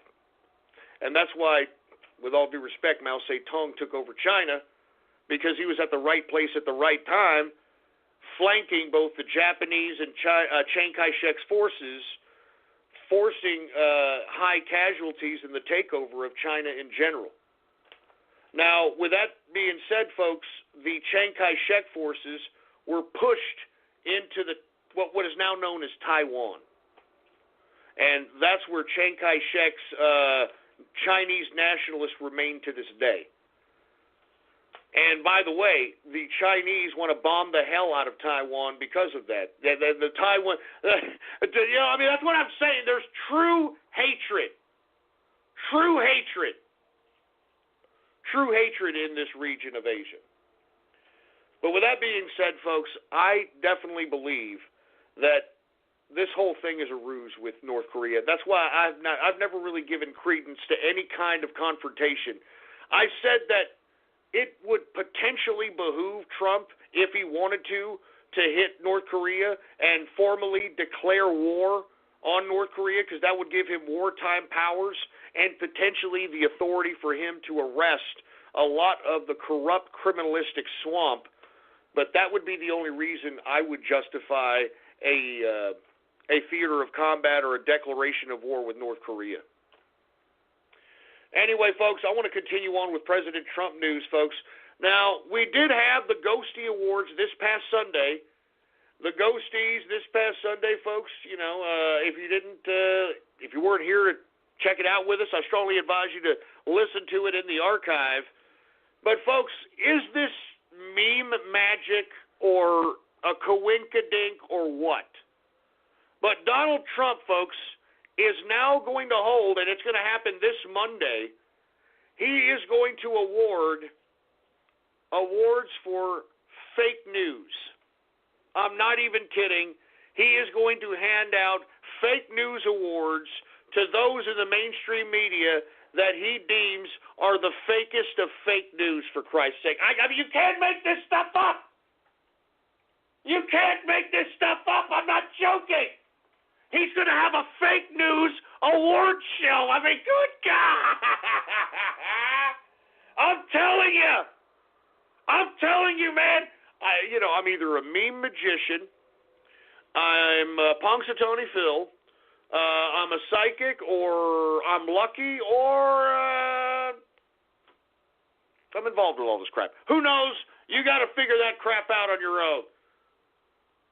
But with that being said, folks, what a madman. The President of the United States says that he is going to award the fake news awards to those out there in the media who have been doing nothing but just spreading slanderous lies and complete libelous garbage about our president, Donald Trump. You understand? I'm serious. This Monday, look out for it, baby. I mean, what is he going to call it? The Trumpies? That'd be great, man. I mean, good God. I'm not even joking around. That is unbelievably uncanny. And I got a little kick out of it. So be looking out for that, folks. All right, this Monday, the Fake News Awards being handed out by POTUS himself. I want to talk a little bit more about the president and a couple of things that he has said. He has said and he has threatened to cut federal aid to both Pakistan and Palestine. And I can't say I blame him. I can't say I blame him. First of all, Pakistan, I mean, it's just been an absolute belligerent and has been against the United States' interest ever since we started doing business with these idiots. I mean, do y'all remember when we first started doing close business with Pakistan? This was after 9/11, and George W. Bush made a deal with Pervez Musharraf, who happened to be the leader of Pakistan at the time, And the reason he came to power was because I believe he took power in a military junta capacity. Ever since then, we've been giving money, we've been giving millions to Pakistan, and we've been getting nothing for it. We've been getting absolutely nothing for it. And not to mention Palestine as well. All right, now let's be honest. I mean, all he did was suggest that he was going to recognize Jerusalem as Israel's capital, and suggested that he may have some future plans in moving the United States Embassy to Jerusalem. Now, I've stated this time and time again. If he was really serious about this, he would have just, there's a consulate, there's a U.S. consulate in Jerusalem. He could have easily just said, hey, look, let's just take down the consulate sign and put up embassy so we can show the world that we mean serious business. But he didn't do that. As a matter of fact, the plans to move the embassy to Jerusalem isn't going to happen until after 2020, for Christ's sake. And anything can happen from now until 2020. But you see all the autistic screeching coming from the Palestinians, for Christ's sake? I mean, give me a break. I mean, you've got these idiots having the gall to say that, the United States is no longer the custodian of peace for this issue. Oh, yeah? We're no longer the custodians of peace for this issue? Why is that? Because we're finally starting to talk sense and stop going round and round and round with the Palestinians? I mean, because let's be honest, folks, all right? They had a deal. The Palestinians had a deal at Camp David back in 1997-98 when Yasser Arafat and Mahmoud Barak, the freaking Palestinian, or excuse me, the freaking Israeli prime minister, they both met at Camp David with Bill Clinton. And guess what? Who walked away from that deal? Yasser Arafat walked away from that goddamn deal. And you know, the Israelis were willing to go to pre-1967 borders during that deal.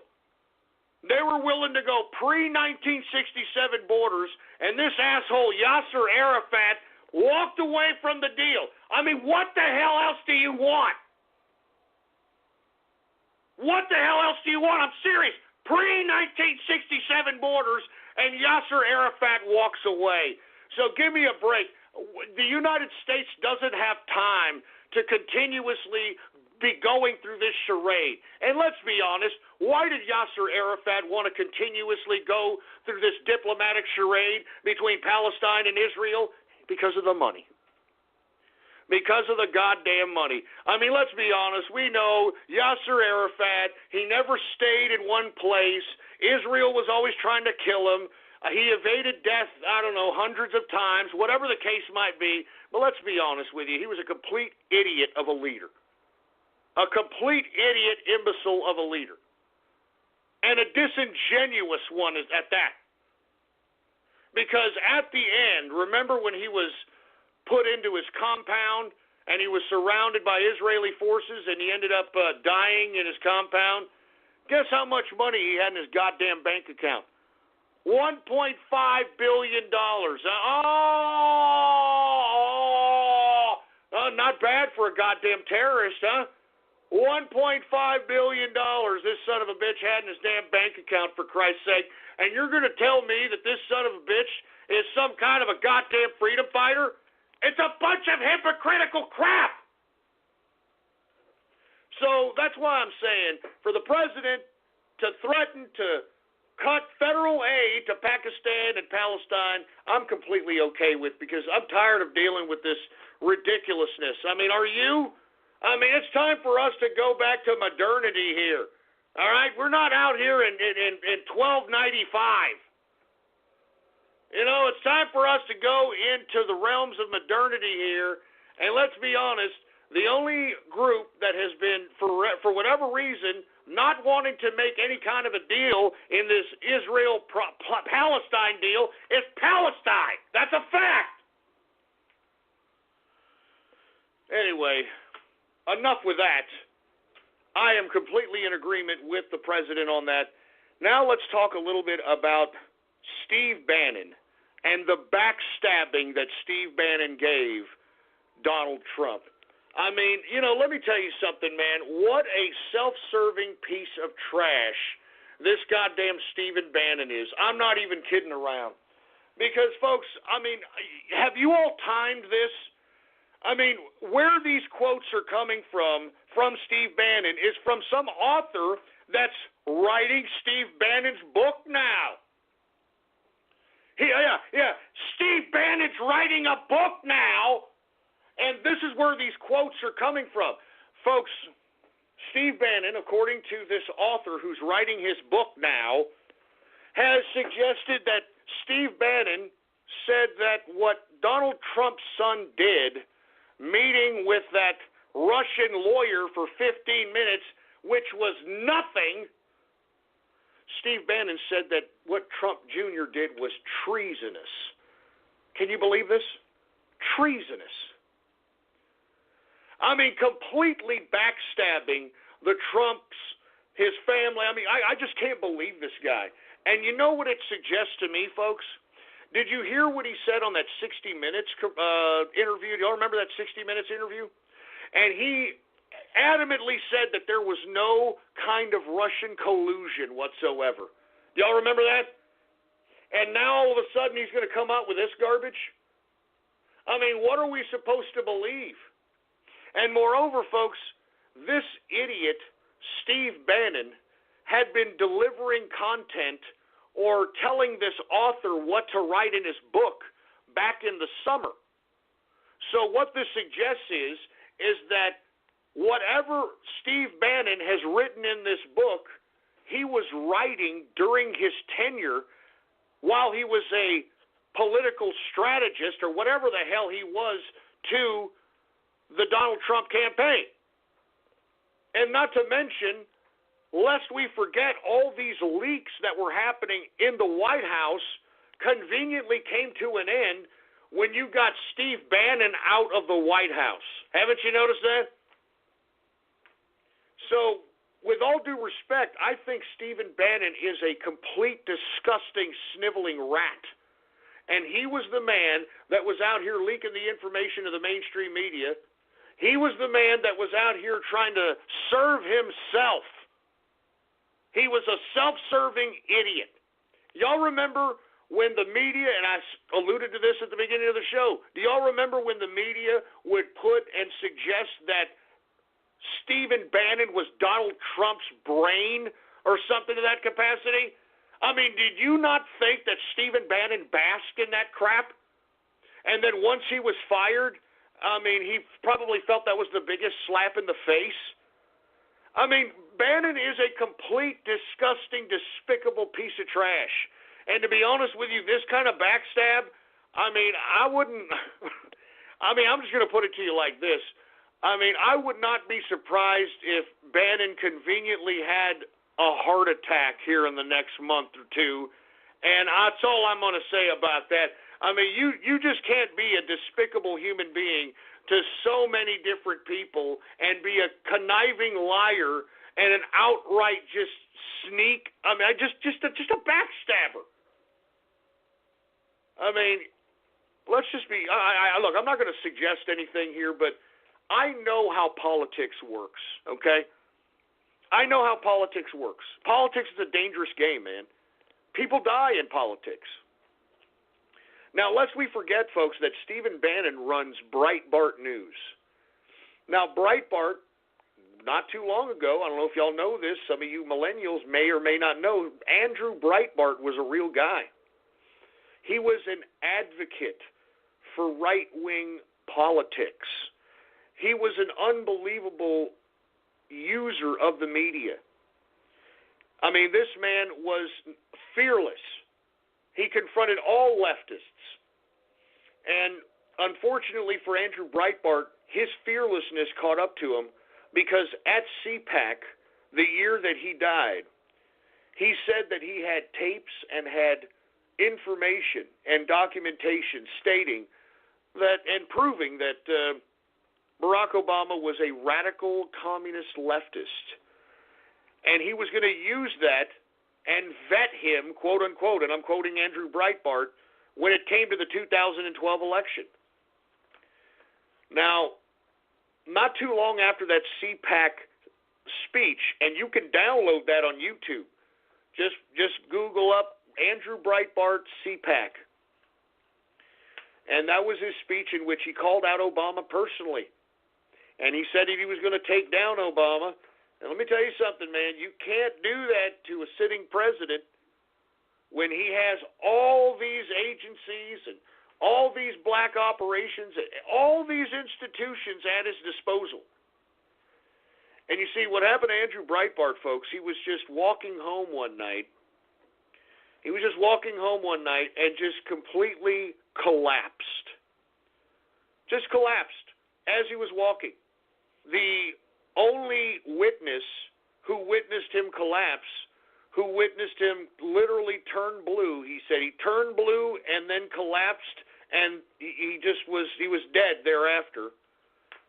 The only witness to Andrew Breitbart's death conveniently has gone missing, and no one has ever heard from him again. The coroner who did the autopsy on Andrew Breitbart had a heart attack within like 2 weeks or a week and a half after examining the body of Andrew Breitbart. All right? So I'm just saying that because, listen, I'm not implicating anybody in Andrew Breitbart's killing or his death or anything. I'm just stating that politics is a dangerous business. And I'm not too sure if Steve Bannon even cares at this point, because he's a 65-year-old, looks to me like a drunk. I mean, he's got liver spots all over his head. So he's 65 years old. So I'm wondering if he's just too old and doesn't care, and he's just going out in a blaze of glory, or what. I don't know what he's trying to prove. I don't know what he's doing, but it's just repulsive. And let me tell you something, it defeats whatever he was trying to build as a brand during the 2016 campaign, and he should be ashamed of himself. But, of course, he's not. And once again, the president responded to Bannon and suggested that when he lost his job, he lost his mind. And to be honest with you, I agree with the president in his statement. Steve Bannon was insignificant to the actual presidency of Donald Trump. I mean, he was a minute part. And if you want my personal opinion, you want to know why Steve Bannon is taking aim at Donald Trump Jr. and a couple other individuals. I think he aimed at Kushner, which is the president's son-in-law. You want to know why that he hated these two specifically? Because they were probably the buffer between the president and Steve Bannon. And Steve Bannon, let's be honest with ourselves, he's a radical, all right? And Steve Bannon actually thought that he was going to have the influence over the president to implement the political objectives that Steve Bannon wanted to implement. And he saw Trump Jr. and Kushner as buffers in between him and the president so he could influence the president. That's why you see him taking aim at Trump Jr. That's why you see him taking aim at Kushner. You know? So with that being said, folks, I mean, you have to realize that Steve Bannon, I mean, he's a piece of trash, all right? And he's so insignificant at this point. And he knows that what he was going to put out today was going to make every news media. I mean, take a look at all the leftist media salivating over Steve Bannon turning on Donald Trump. I mean, lest we forget, they thought Steve Bannon was a Nazi. Remember that? Remember the mainstream? Oh, he's a Nazi. He's a racist. Oh, he's lying about immigration and all this bad stuff about Steve Bannon. But once Steve Bannon backstabs Donald Trump, take a look at all the leftist media out here putting goddamn Steve Bannon on a pedestal. This just goes to show you the disingenuousness of not only the media, but this just goes to show you the amount of enemies that surround our president. And that's why those of us on the Trump train have to be vigilant, and we have to be vocal, and we have to spread the news around like wildfire on every social media site, on email lists, on forum posts, on chat rooms, wherever. Because the mainstream media is trying to protect the facts from penetrating Mr. and Mrs. Joe Six-Pack out there in America. And that's who we need to put the information in front of, folks. Do you understand me? We have to put the information in front of Mr. and Mrs. Joe Six-Pack so they realize these scumbags in Washington, D.C. are nothing more than a criminal organization. This is the swamp. These people think they're above the law. And because, first of all, why do you think they think they're above the law?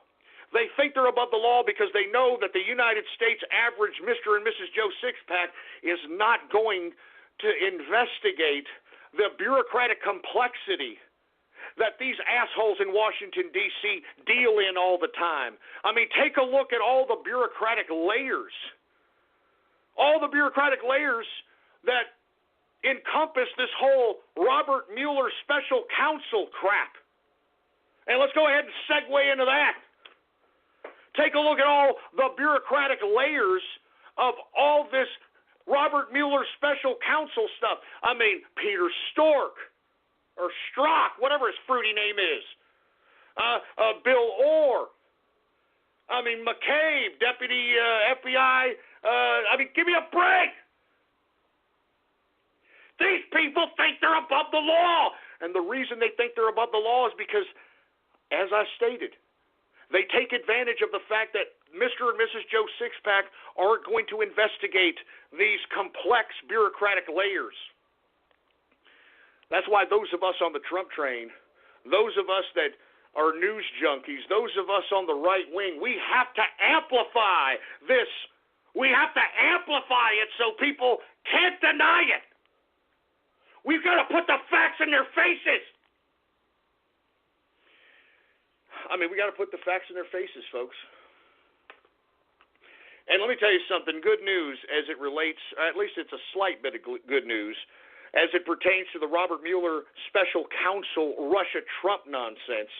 Paul Manafort, which used to be the campaign manager for Donald Trump's campaign for a very limited time during the 2016 campaign, he has since been indicted by Robert Mueller's special counsel for things that he did years prior to even his work with the Trump administration.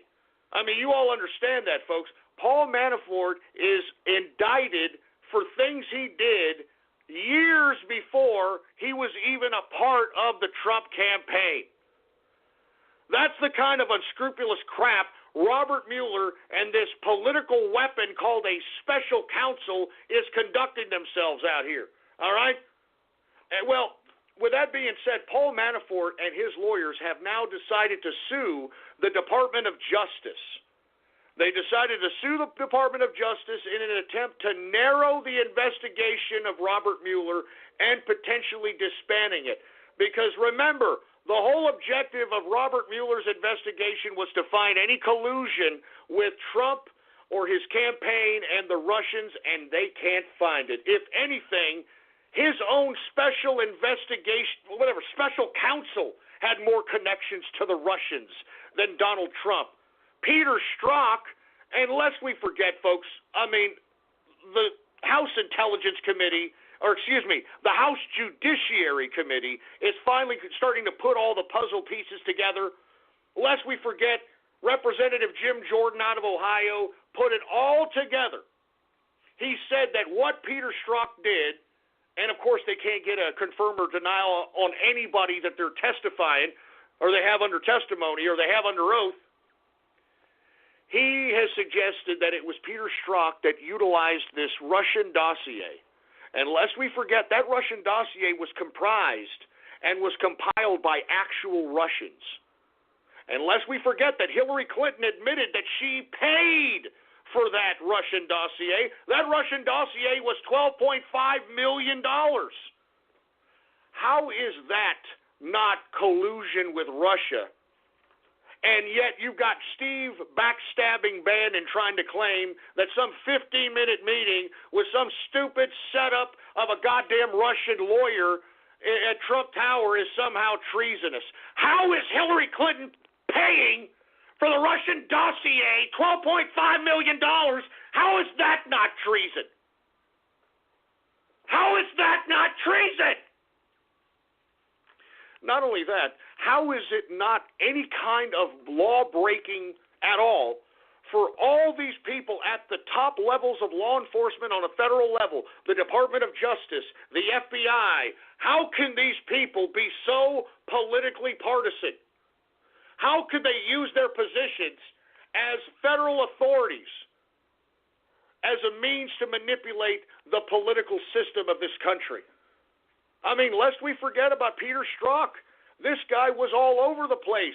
He was an integral part of why Hillary Clinton did not get prosecuted for that email scandal.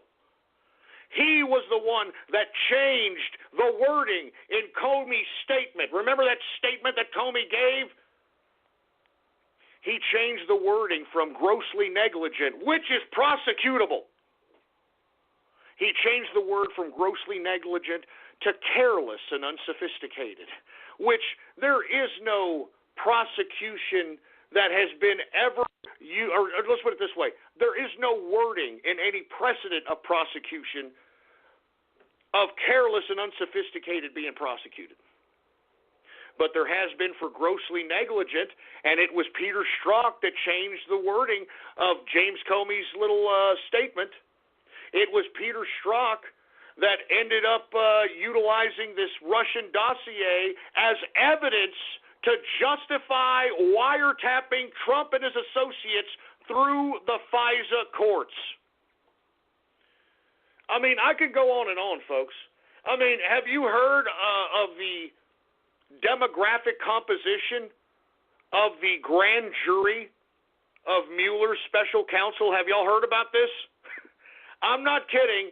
According to people who have actually seen the grand jury, it looks like a group that's rallying at a Black Lives Matter rally. I'm not joking around. I'm not kidding. That's what they said. That the grand jury that is supposed to be overlooking this whole goddamn Russia-Trump special counsel Robert Mueller nonsense looks like a bunch of goddamn Black Lives Matter supporters. Ugh, Jesus Christ. I could continue talking about this corruption. I could continue talking about it all night. It's up to all of us to put it in the faces of everybody. So the whole damn stench of the truth cannot be denied, or it can't be looked away upon by these goddamn leftists. And they have to justify how they are going to continue to justify this criminality. How are they going to justify it? Jesus Christ. Anyway, folks, I'm going to move on because we're running out of time here, okay? But I'm going to move on, but lest we forget, this goddamn Robert Mueller special counsel is a political weapon for the Democrats, and that's why the Democrats are continuously pushing this whole Russia-Trump nonsense. That's why the Democrats are continuously pushing any kind of impeachment, anything for the president, because they know they're complicit in this ridiculous criminality of politicizing and weaponizing the FBI and the DOJ in favor of Hillary Clinton and the Democrats. And that's all there is to it. And these Democrats are all be ashamed of themselves. They're pathetic. They've jeopardized the very institutions of our government, and they're pure slime. And I would never, ever, I would spit on these people if I saw. I would never shake their hands. Give me a break. Anyway, let's move on to something else, folks. Let's talk a little bit about autism. I know a lot of people are going to get a little butthurt here. I know there's a lot of autists out there. They're going to be like, oh, my God, he's going to go another autism rant. No, folks, this is something that is very serious, and I have alluded to this for a while already.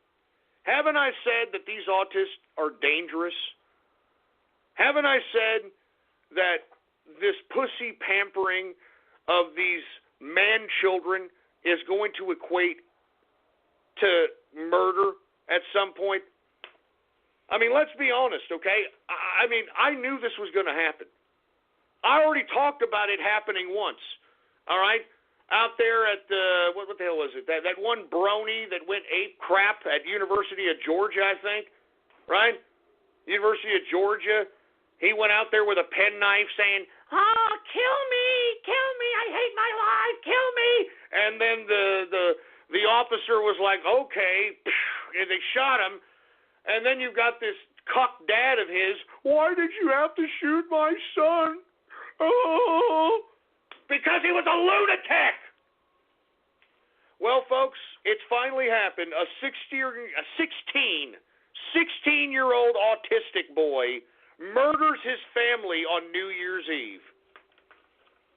20 minutes before the ball drops, this 16-year-old autistic boy murders his family, murders his mother, his father, his sister, and a family friend 20 minutes before New Year's Eve. Yeah. And for whatever reason, because I guess he's a dumb autist, he decided to spare his older brother and his grandfather, but decided to go ahead and kill mom, dad, sister, and a family friend.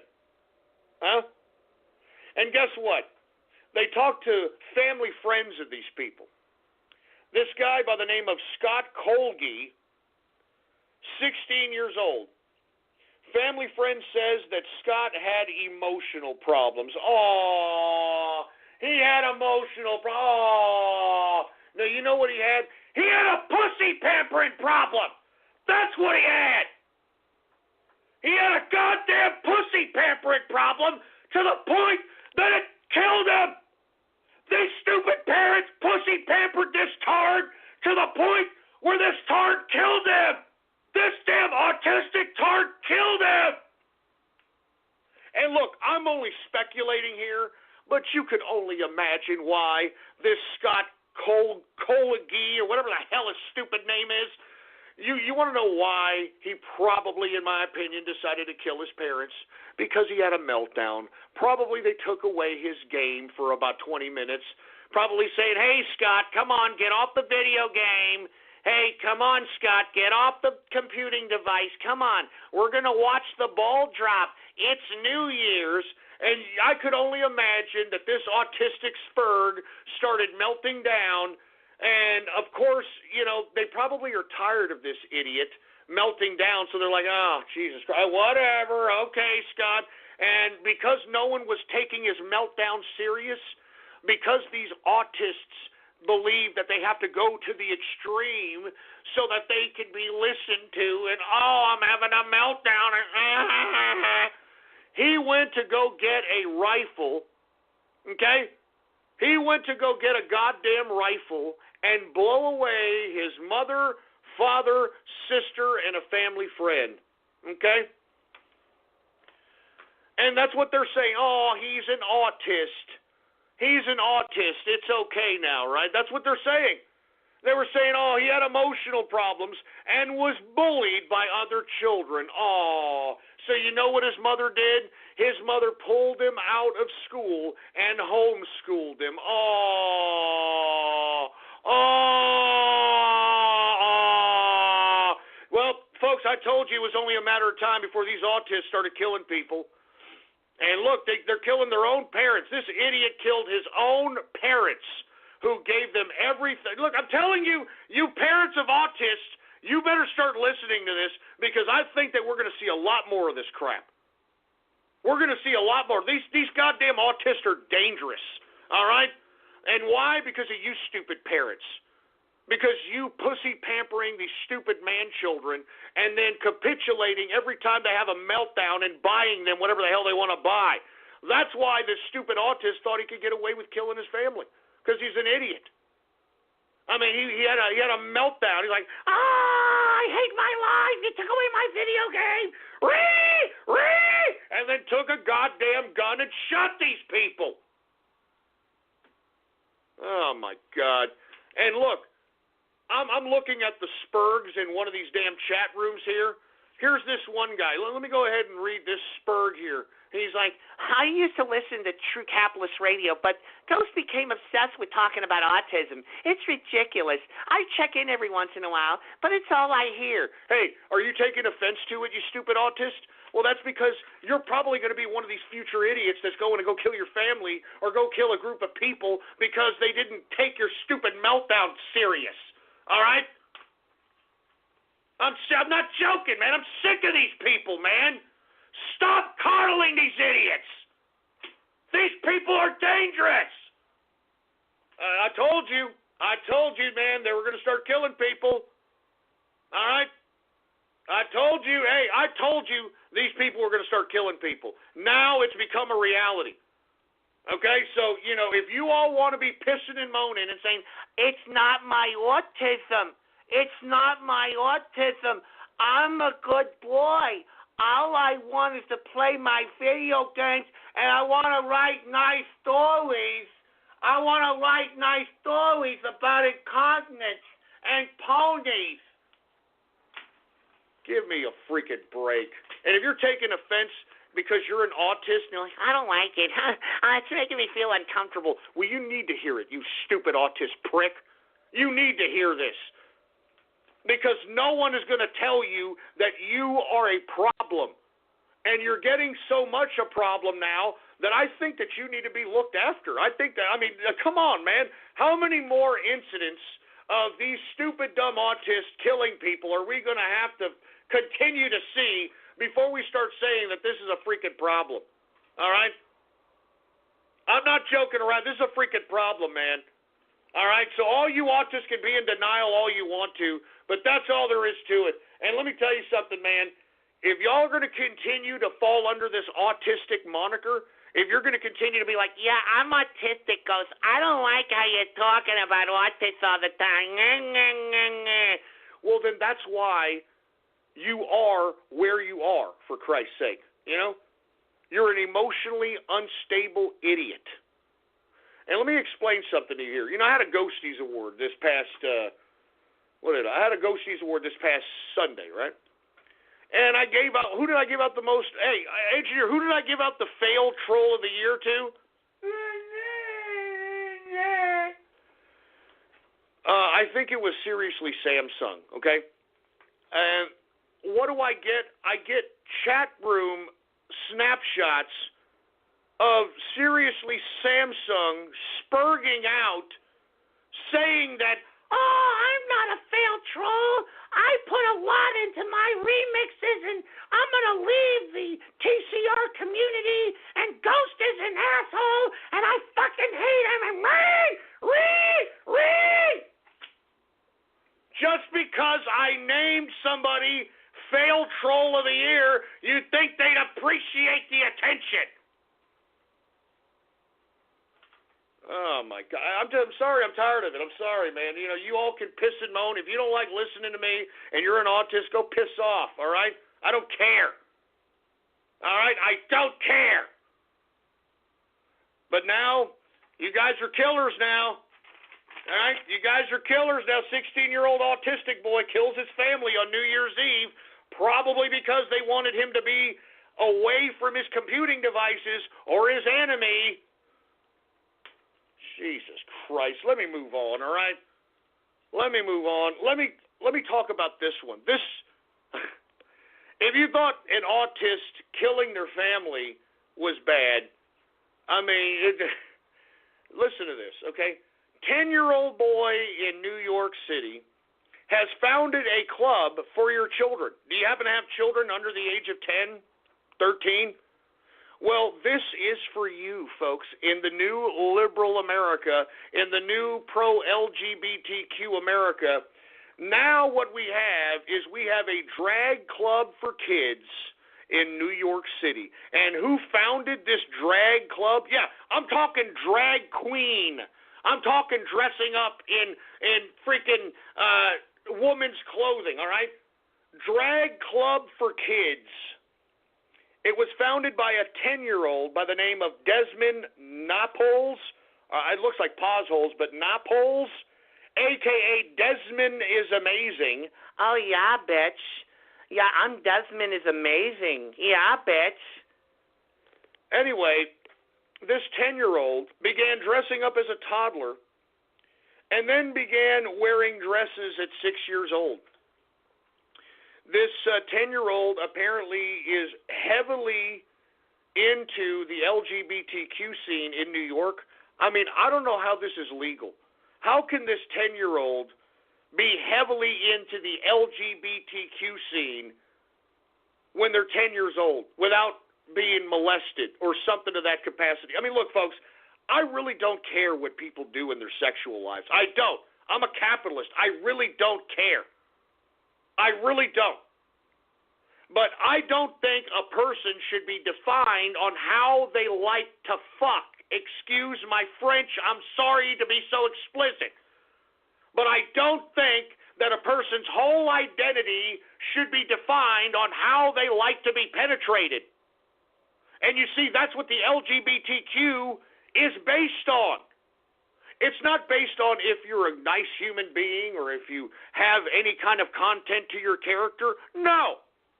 All it is about the LGBTQ having everyone identify as how they like to screw and letting the whole world know that that's the first thing that they should identify when they look at them. You understand? I don't care if you're a homosexual. I don't care. I mean, as a matter of fact, I care about the content of your character. That's what I would care about most. I would care if you're a loyal person, if you're an honest person. I mean, I would not care if you are a transgendered, pansexual, or whatever. I don't care what you are, what you like to do. I don't care. I just don't want you to throw it in my face as the first thing that I'm supposed to identify about you. You understand? I'm not joking. And how is a 10-year-old, how does this 10-year-old know that they're homosexual? How do they know? Have you seen this kid? Here, let me freaking gab the article. This kid already looks like a poshole. And I'm not even joking. He looks like he's already infected with the AIDS. I'd like an age check on this child because it sincerely looks, all right? It sincerely looks as if this child has AIDS already. I'm not even joking around. Let me go ahead and post it up right now, folks, all right? Here it is right here. Check it out.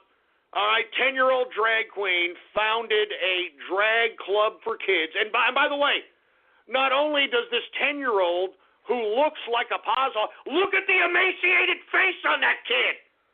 Look at my gap. Check out my gap. Look at the emaciated face on the goddamn pothole. Well, not only has this 10-year-old drag queen founded a drag club for kids, for your children, folks, but this drag queen, this 10-year-old drag queen, wants to also have a fashion line so they can sell drag queen clothing to your children and a cosmetic line so that they can properly make themselves up as drag queens, folks. I'm not kidding around. I'm not kidding. This is a 10-year-old right here. Do you honestly believe that this 10-year-old is the one consciously doing all this and isn't suggested this by some third party, probably a sick-ass parent? I'm just saying. I mean, where is it going to stop, folks? I mean, first of all, this 10-year-old that's a drag queen, this goddamn 10-year-old should be questioned by a vice squad on whether or not this freaking 10-year-old was inappropriately touched, inappropriately penetrated, I mean, I'm not joking. How does this kid know that he likes it up the pooper? Because that's what it means. That's what being gay means. That you like your prostate massage with a goddamn penis. That's what being gay means, damn it. How does this 10-year-old know this? How does this 10-year-old know this? This is child molestation. Wake up, goddammit. LGBTQ, leave those kids alone, you pedophile sickos.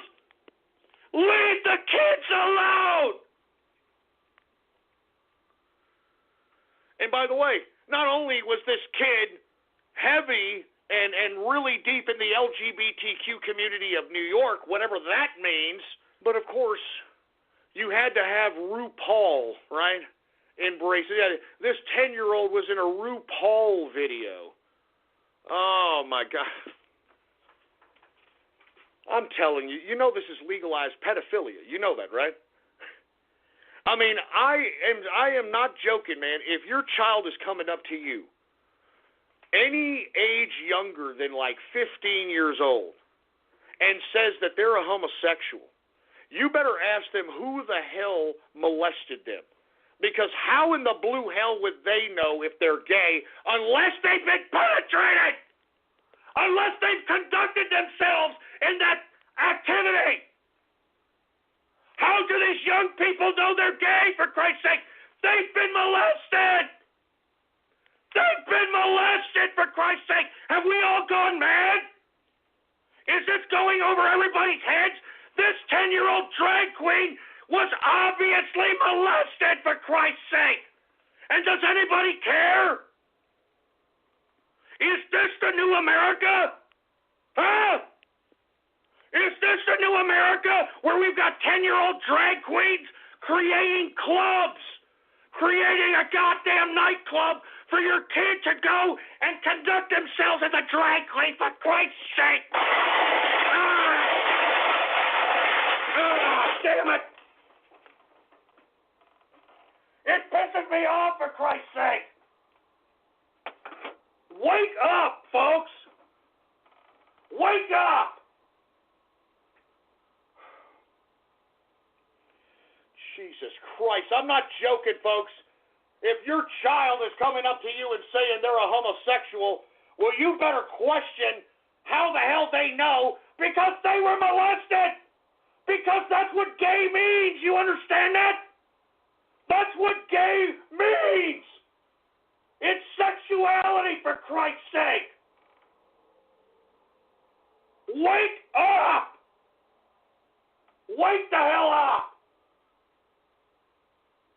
Give me the mic! God damn it! Wake up! 10-year-old drag queen, man, and we're just accepting this? Huh?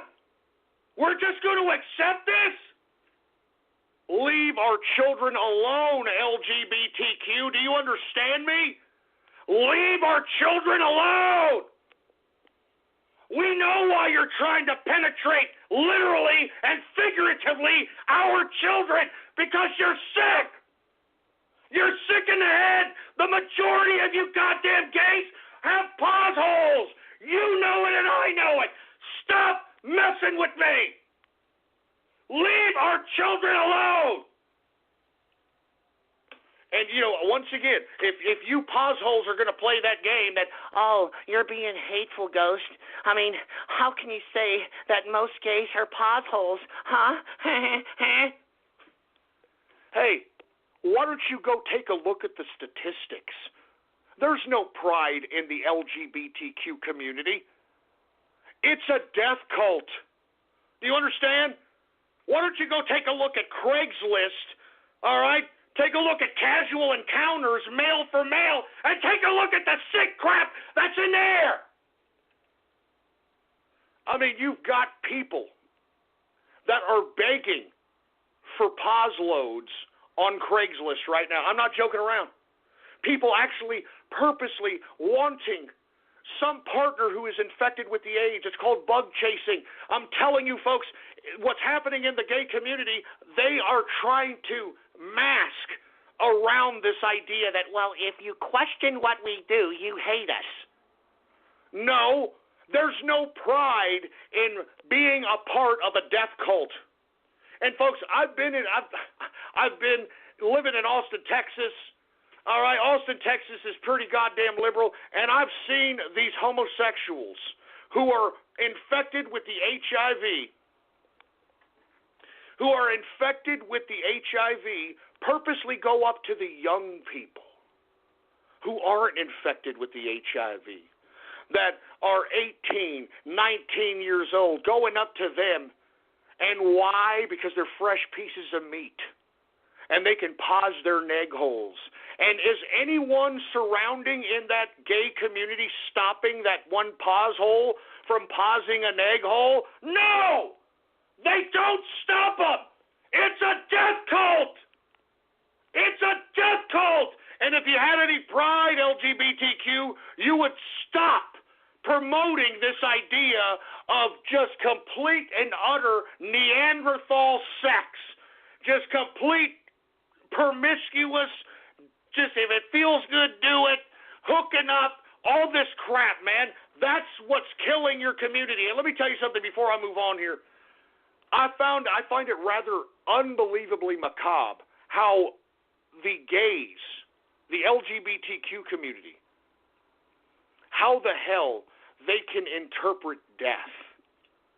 Death to them is nothing. I mean, it's almost as if they like going to funerals. It's almost as if they like RIP shirts and rest in peace and candlelight vigils and all this garbage. And you know what? After they do all that charade, what do? What do? They go out to the club and they conduct themselves in massive amounts of drug taking, massive amounts of alcohol, massive amounts of promiscuous sex, and perpetuate this death cult life. I don't see any pride in the gay community, folks. And if you happen to be gay, I hope that you are of sound mind and understand what I'm talking about. There is no pride in this community. It's a freaking death cult. It's a death cult.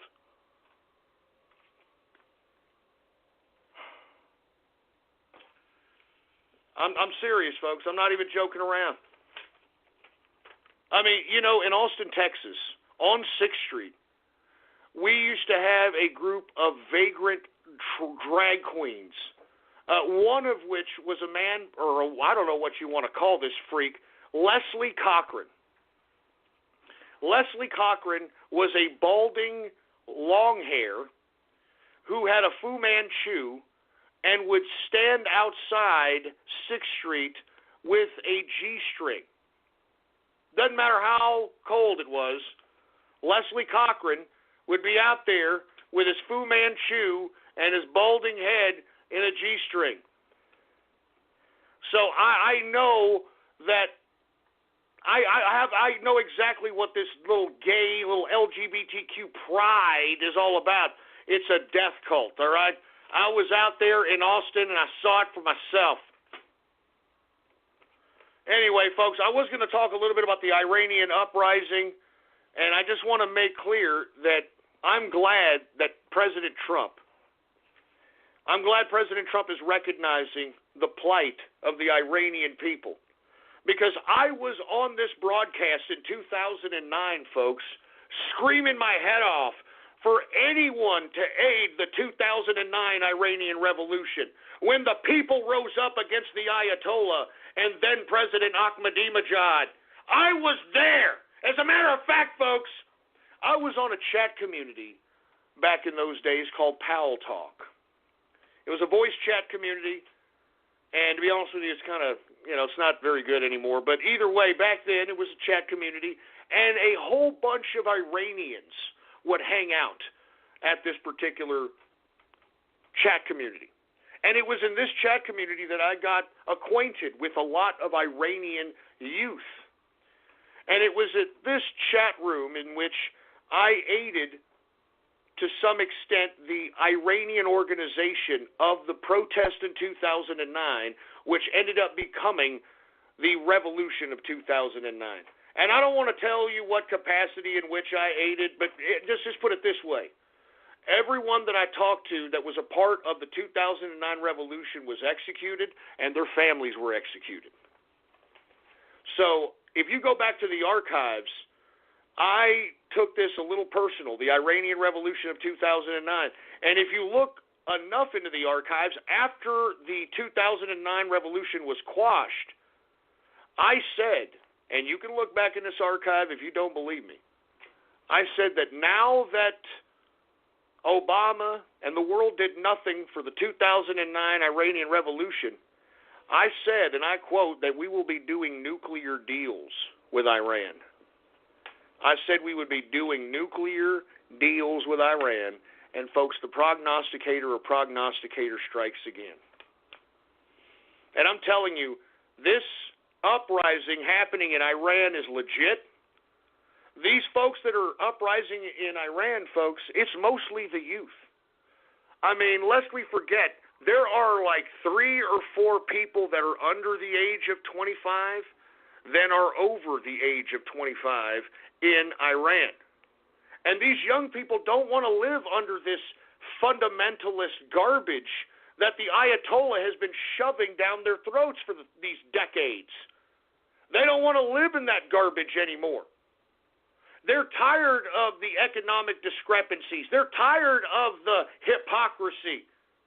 They saw their parents, I'm talking these young people in Iran, they saw their parents get executed and murdered in these ridiculous wars that Iran always likes to conduct themselves in. Lest we forget the Iran-Iraq war.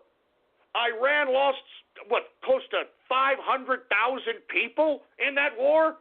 200,000, 250,000 Iraqis? I mean, that's why you have these young people in Iran willing to rise up against this ridiculous fundamental regime because they don't want to oblige this Islamic garbage anymore. They're tired of it. I don't blame them. I don't blame them because it's all a bunch of hypocrisy. All right? The Ayatollah is the supreme leader. And this fictitious president that they have that's supposed to be the talk, it's a figurehead. It's bullcrap. It's these old clerics that truly run the whole country of Iran, and the young people are sick of it. They're sick of it. And I'm glad, folks. And look, you can look back in the archive. I challenge you. It's almost uncanny. For the past 10 years I've been broadcasting, 95% of what I have advocated on this broadcast, President Trump has made into law. And him backing up the Iranian Revolution that has been happening for the past week underscores that previous statement I just made. It's almost uncanny. It's unbelievable to witness a president implement things that you gave your heart and soul in advocating on a podcast to come into reality. It's unbelievable, folks. I'm not even joking around. And I hope that the Ayatollah falls, and I hope that the Iranians finally get the freedom that they deserve. Okay? Anyway, I was going to talk about Iceland making it illegal to pay men more than women, which is a bunch of garbage. I was going to talk a little bit about Logan Paul showing a dead body out there, but I think we pretty much covered Logan Paul. If you don't know who he is, I guarantee you your children do, and I think that's rather disgusting to say the least, all right? With that being said, I think it's about time for everybody's favorite part of the broadcast, and I'm talking about Radio Graffiti! That's right, folks. Radio Graffiti, the part of the broadcast where the spectators become a part of the spectacle. All you've got to do is give me a call right now, and you can call me at 516-453-9903, and when I call on your area code, you've got exactly 3 to 4 seconds to say whatever it is that's on your mind. That's why we call this Radio Graffiti, all right?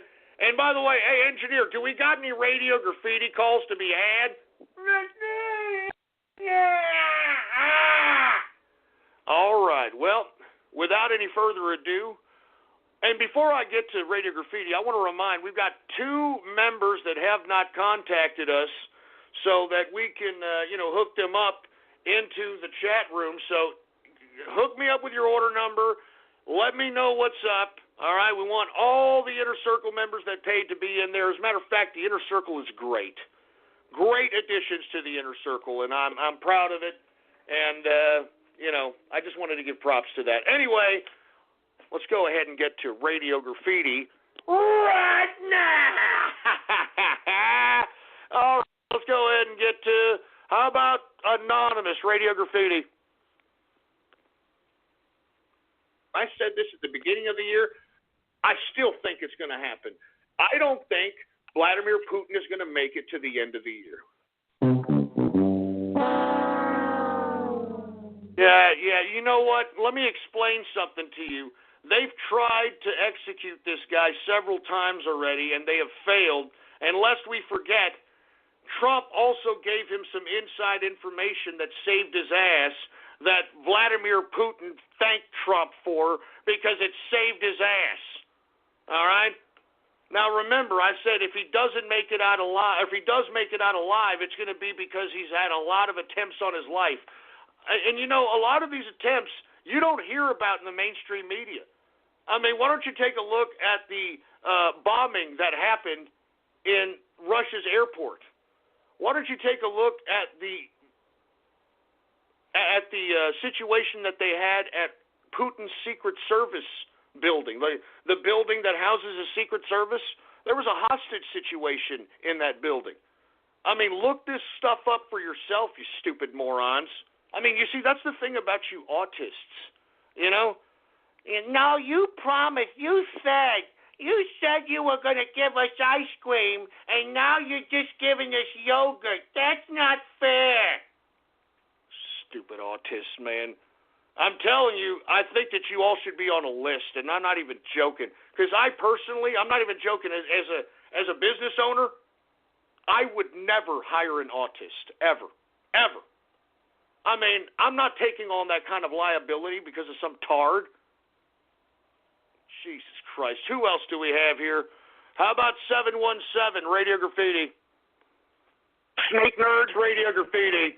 I freaking hate the Bronx.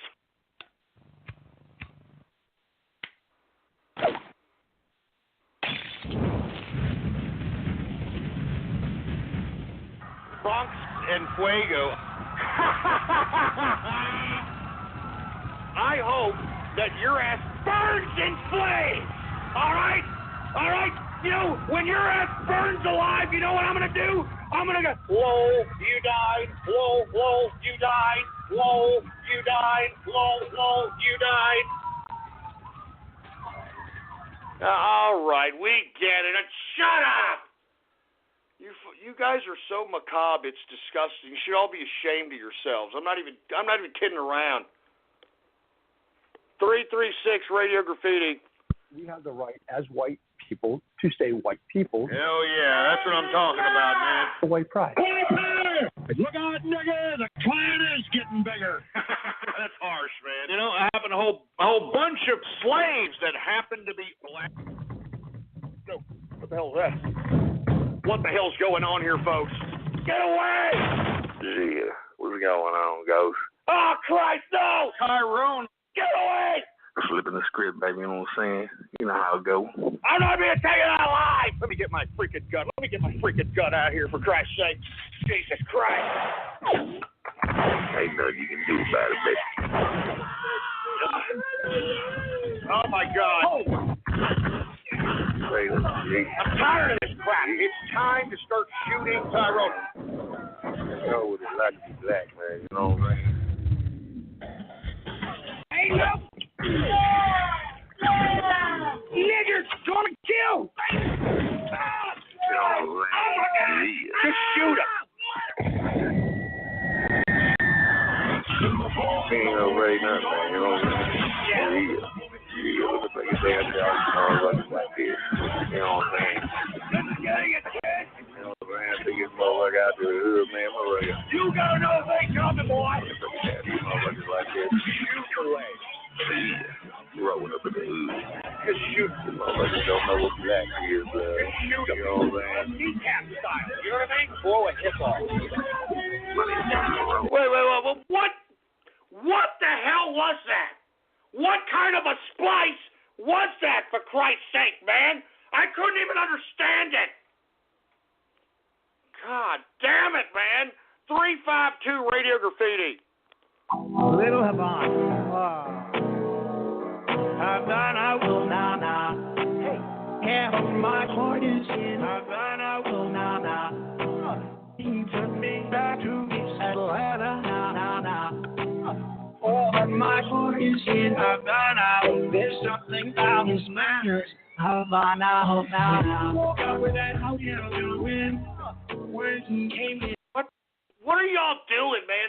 What is your problem today?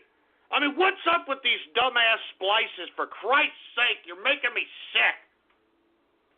You're making me sick. 716 Radio Graffiti. Hey, Ghost. It's Ghost Likes Green Day, you know, the troll from the other show. I just want to apologize. I just first want to thank you for all the crypto advice over the past year. You've really helped me through some, like, rough times in my life. And I guess I have two questions for you, man. All right, go ahead. Hurry up, man. All right. Well, first things first, what I meant by promote the engineers, I mean, he helped you out with the whole beer thing, you know, hooking up that ice chest for you. I mean, that's pretty nice of him. I mean, he's been here for like 10 years now, helping you out with every show. I just feel like he should deserve some recognition, I guess. All right, yeah, I mean, we're giving him props, man. We gave him a raise, his annual raise, man.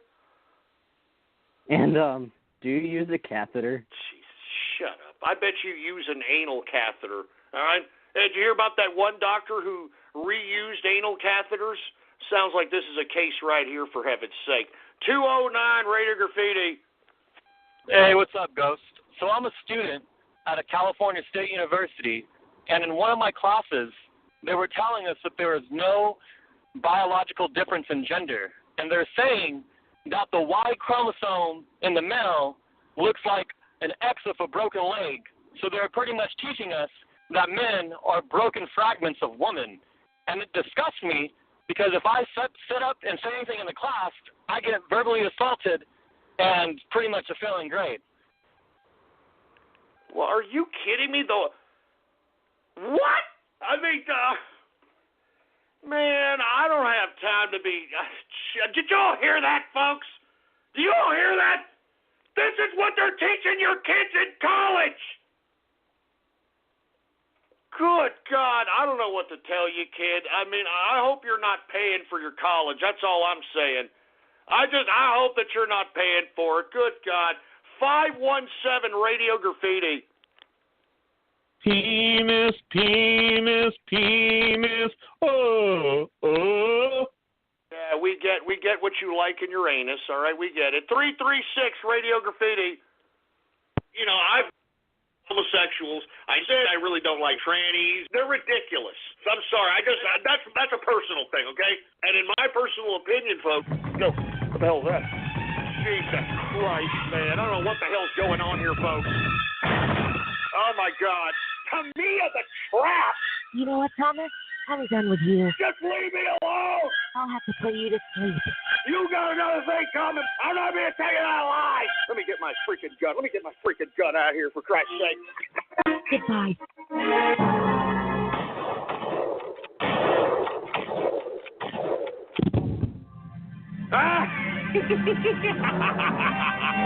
I'm loving this, baby. I'm loving every minute of it. Let me tell you something. Tamia the Trap, I'm a bad man.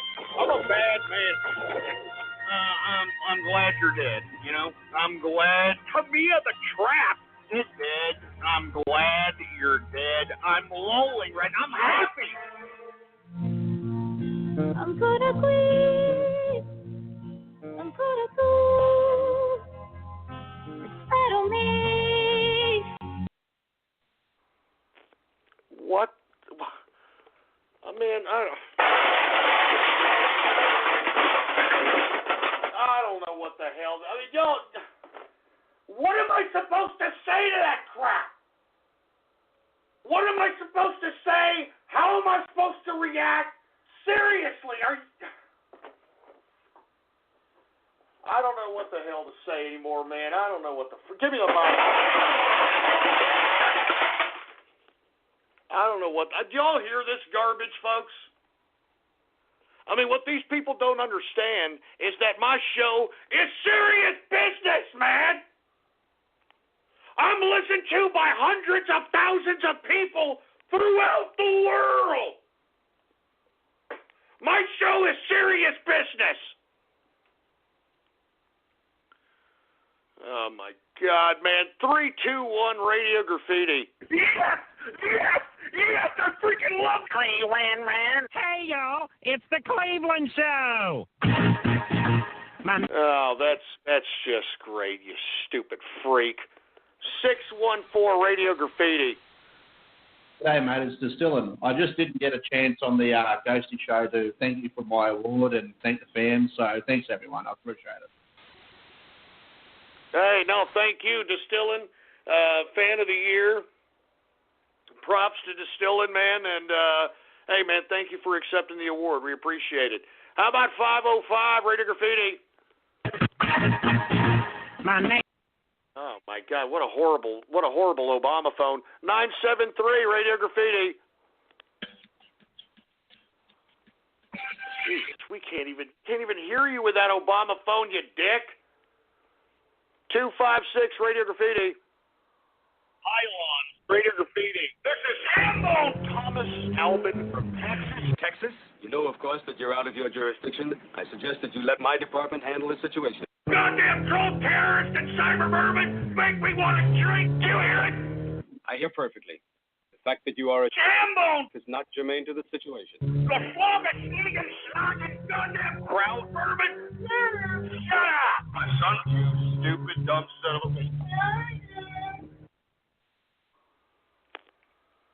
What the hell was that, for Christ's sake, man? God damn it!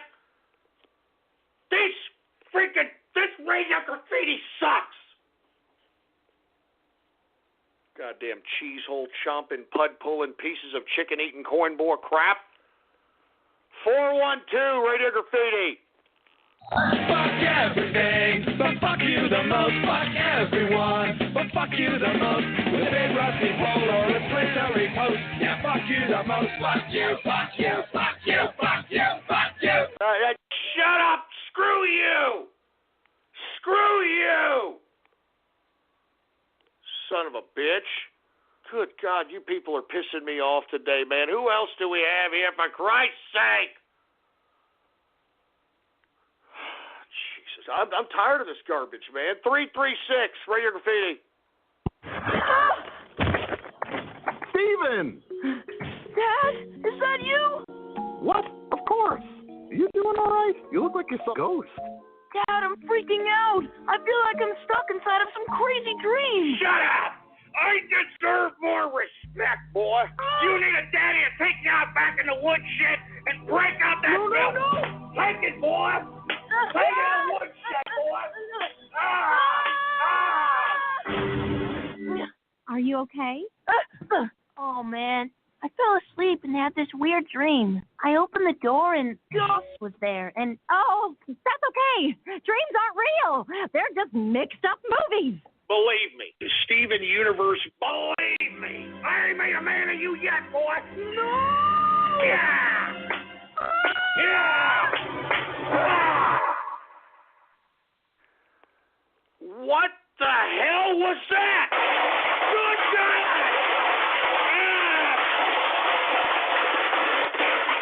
What the hell kind of sick, stupid splice was that? What the hell? What the goddamn hell was that? God damn it. Give me the mic. Jesus Christ, man. You know what? I can't end on that stupid piece of garbage, man. I can't end on that. Who else do we have here, for Christ's sake? 647 Radio Graffiti. Oh, yeah, bitch. Yeah, bitch. Yeah, bitch. Yeah, bitch. Oh, yeah, bitch. What the hell was that? Bitch. What the hell was that? Bitch. Bitch. Screw you! Bitch. Screw you! Bitch. Screw you! Bitch. This Radio Graffiti sucks! Bitch. This Radio Graffiti sucks! Bitch. Serious business! Bitch. Bitch. Serious business! Bitch. Well, what the hell? What kind of gay club music is that? God damn